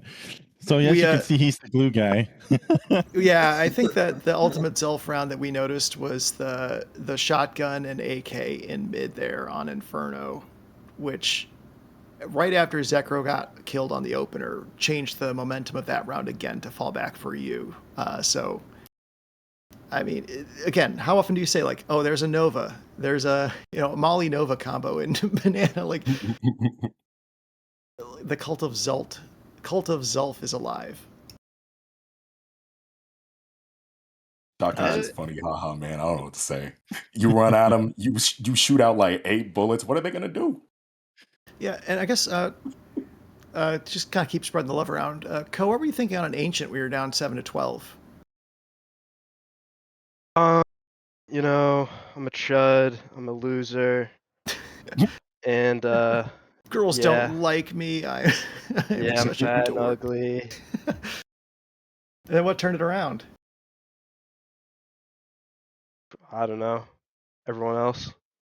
It seemed like you were starting to hit A more and kind of coordinate. Was that intended? Like just skipping B? Yeah, because we kept getting plants on A and just not following through. So we just kind of locked in and followed through. Yeah, it seemed like the retakes were finally starting to fail there, and as you won the 5 rounds, then kind of took it pretty easy. What it seemed like in the first overtime. Really impressive. Like just to keep your clutch gene alive and just like keep holding on and taking that win. Noens is the newest member of Fleet. Like he joined relatively late when Proxy Jay had to drop out. And so, how does it feel to like join a team partway through that was pretty good, and then just like sweep, just stomp your way through to win the grand finals? Yeah, I mean, for me, I'm also a CSC onk. This is my 9th season, so it feels good on that front. And yeah, I mean, these guys took a chance on me, and let me join. Thankfully, I know some of them personally, so we were able to kind of start on the ground running. And we actually talked about it before jumping in here, but since my arrival, we've only dropped 1 map, and that's in our last series in playoffs. So I mean, getting the opportunity to join these guys and reuniting with Orca again. He was my mentor back in the day when it comes to CS, so pretty cool on that front. And we were just able to kind of have a double-pronged approach that I think gave us a lot of versatility, him and I, and the weapons that we have just makes us unstoppable, and you saw that tonight. Yeah, saw a lot of ridiculous like just spray downs at B there on Inferno with you and Orca. Just it was a thing of beauty to watch. Like really good chemistry and good teamwork. I guess Cam, as the GM, you are now a trophy holder in your very first season. What do you have to say to your team? Everything I've been saying to them. I'm very proud of the work they've put in. They've been consistent and grinding together. They've kept their heads, put their trust into Orca, first signing in Fleet history, by the way. And Cheers, mate. it really showed, like I said, on the cast too, they believe they can win any round, like random pistols in mid and ancient, Zolf walking in with an XM. These guys believe they can win any round and might have killed their econ, but I let them play their CS, let them do it their way, and I couldn't give them any more flowers than the chip they got. That's awesome. I mentioned before the broadcast that I had one thing I was going to say, and you'd know when I said it, and this is it. I want to reveal now, full disclosure, that Cam offered me a roster spot on this team before the season because I was on ACA and then Fleet, so I was technically Fleet. And he's like, "Are you thinking? Would you want to stay on?" And I said, "No, I want to get drafted." So I'm feeling really stupid now. Good job, guys. First season of the Armada's existence, and you win a trophy in Prospect, which is a highly competitive tier with 22 teams. I can't think of a more impressive achievement that you can do. So my hat's off to you. What a great showing by you guys. I would be remiss to not take this opportunity to also thank Colty. Colty was the AGM I put in charge of the Prospect team. he and Orca had a lot of leeway to kind of figure things out and do things their way and just bring me in when they needed help. So as much as I get feel a little stolen valor being here giving the speech, but I couldn't give Colty any. Colty's been done an amazing job as AGM and Orca as a captain. I'm just here to be Joe Lacob. He was there to gamble his way into a prospect trophy. I'm just here to ride their wins, take all the credit, then blow up the team and act like none of it was my fault. Amen. The CSC Classic. Yeah, so yeah, congratulations to y'all. And I just want to give one shout out to HG, who played their hearts out. They had so many opportunities. They took it so close. It's a 2-0 series sweep, but my God, it never once felt like that. Yeah. So hats off to you guys. I'd like to just say one last thing in regards to them. I couldn't have asked for this to come against a better opponent. They were classy. They weren't toxic. They had crazy good skill. Their IGL is S tier, and I really max powered my brain in order to play those games. And I 100% agree with you, Pander. It did not feel like 2 games at all. Our backs were against the wall. It felt like almost constantly, and they just never took their boot off our throat. So I have nothing but respect for HG, and GG's to you guys. I really appreciate it. Yeah, this has been a hell of a grand final. I'm so glad I was here to cast it, and thank you all for making it cinema. Cheers, man. All right. Yeah, shout out to the who got an ace with the. That was Zekro with the ump. I love the UMP. You did it both post pistol rounds on Inferno. You pulled an ump and got kills with it. So I used to love that gun, but my God, I never seen anyone use it in a while. So that was hilarious. Thank you. Crazy. Yeah, Nova, ump, auto shotty. The only thing I'm sad is nobody pulled an auto sniper. I thought we got a little bit creative, and nobody's like you, Pander. Nobody's cool. So okay, wait. Can we just have people go down the list here, give any shout outs that you want to give, like, to your Bomb or LeBron James or whoever. Start with Co.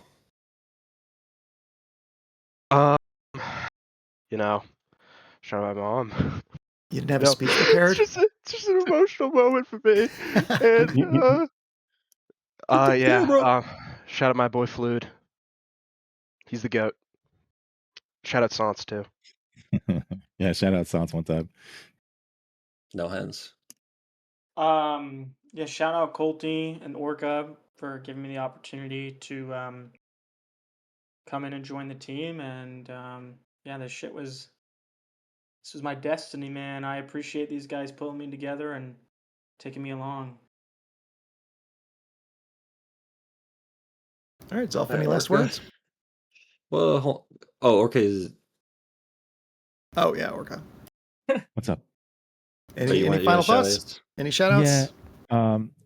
Cam and Colty, a long time ago, many seasons ago, in a galaxy far, far away, AVI took a chance on me, and we tried to put this together, and it didn't pan out.